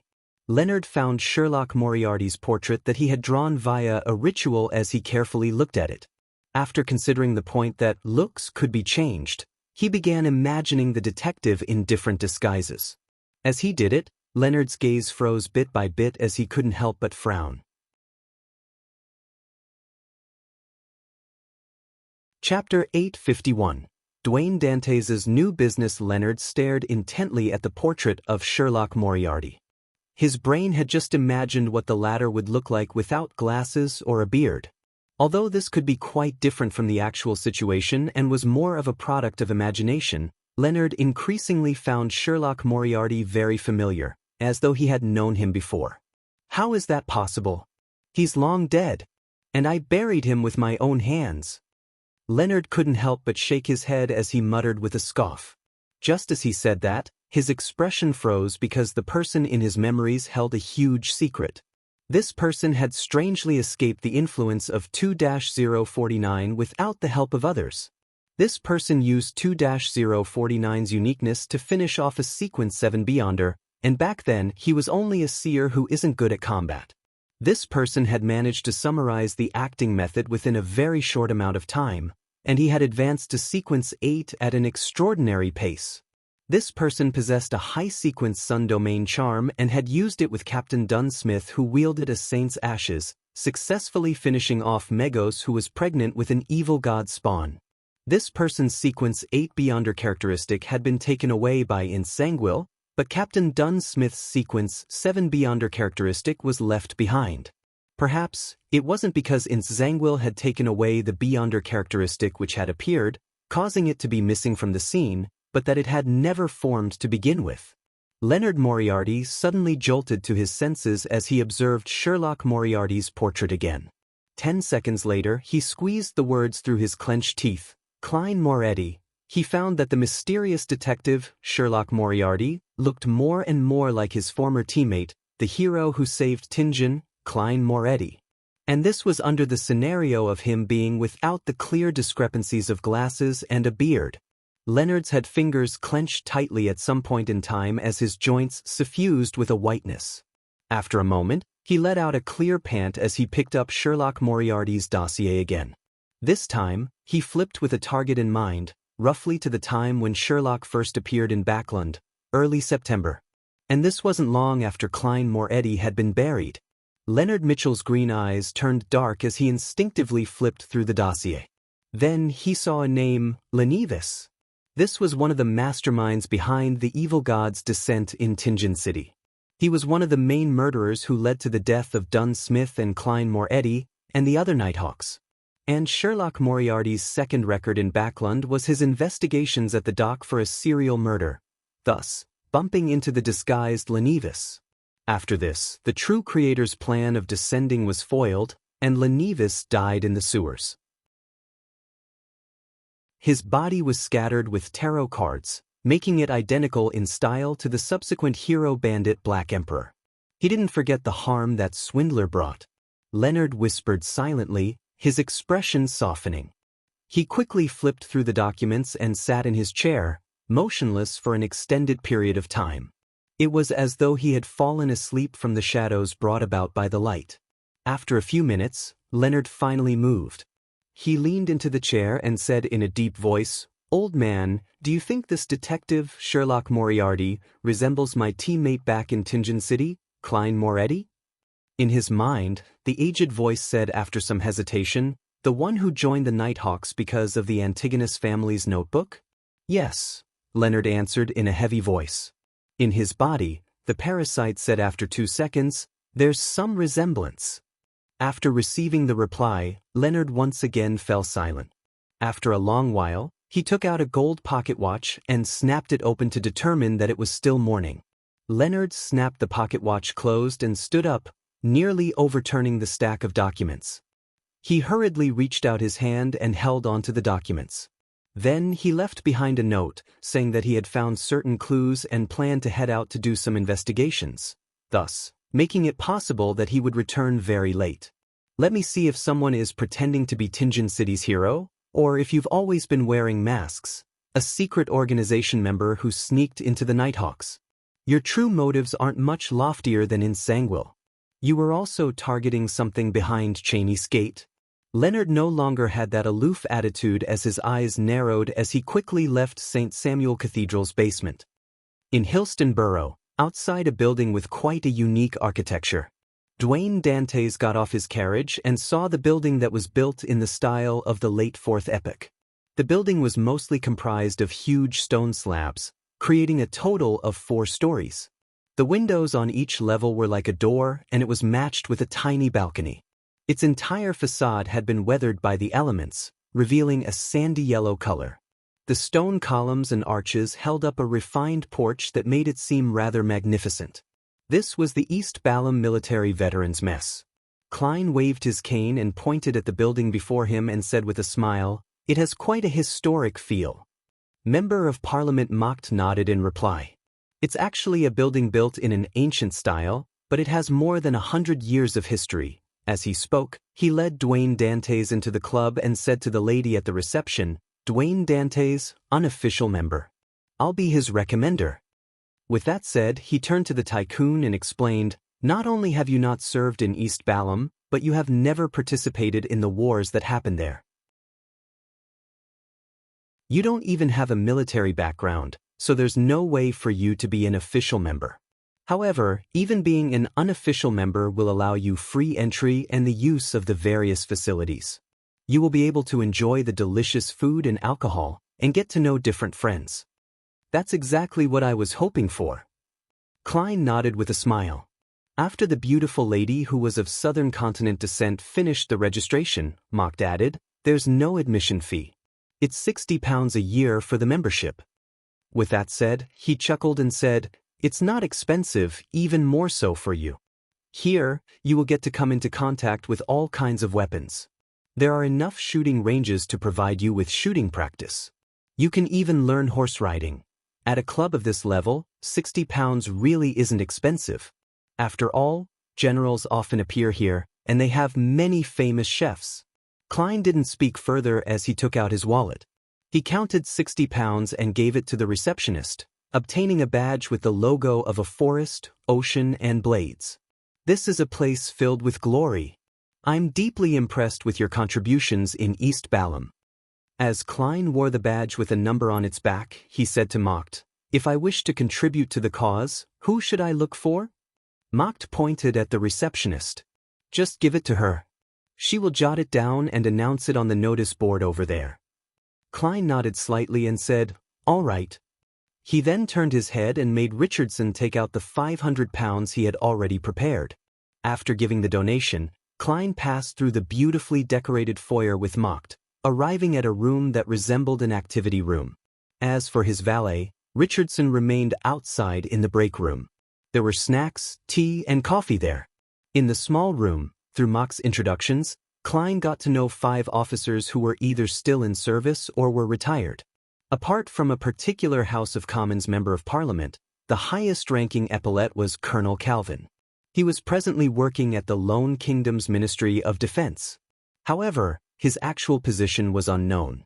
According to what Klein knew, for quasi-high-ranking members of the military at the rank of colonel, they were mostly beyonders, mid-sequence beyonders. Mocht, Calvin, and company quickly began chatting. Klein didn't interject as he seriously listened to their conversations, occasionally echoing a sentence or two. In this relaxed atmosphere, Calvin suddenly turned his head and said to Dwayne Dantes, I heard you were often active in West Balam? The colonel had a long face like a donkey's, but it didn't look comical at all. His gaze was rather deep. Klein smiled and replied, yes, that place is more chaotic than East Balam. Calvin laughed when he heard that. Of course, Intis made too many mistakes over there. He paused and continued asking, how is your relationship with the people from Intis over there? Klein didn't understand the colonel's motive as he bit the bullet and said, it's all right. They're all very greedy. In fact, he didn't know a single one. He had only heard Anderson mention a few names and their corresponding matters. Calvin nodded and raised another question. Are you familiar with the tribes over there, as well as the resistance? I know some, Klein answered vaguely. He only knew one Intis military leader of the resistance. It was the former Intis princess, Queen Mystic Bernadette. Calvin laughed as he took a sip from his cup of red wine. During this process, no one spoke, including Mocht. After putting down his cup, Calvin looked at Dwayne Dantes again and said, this is the thing. Every year, we would obsolete many rifles and cannons.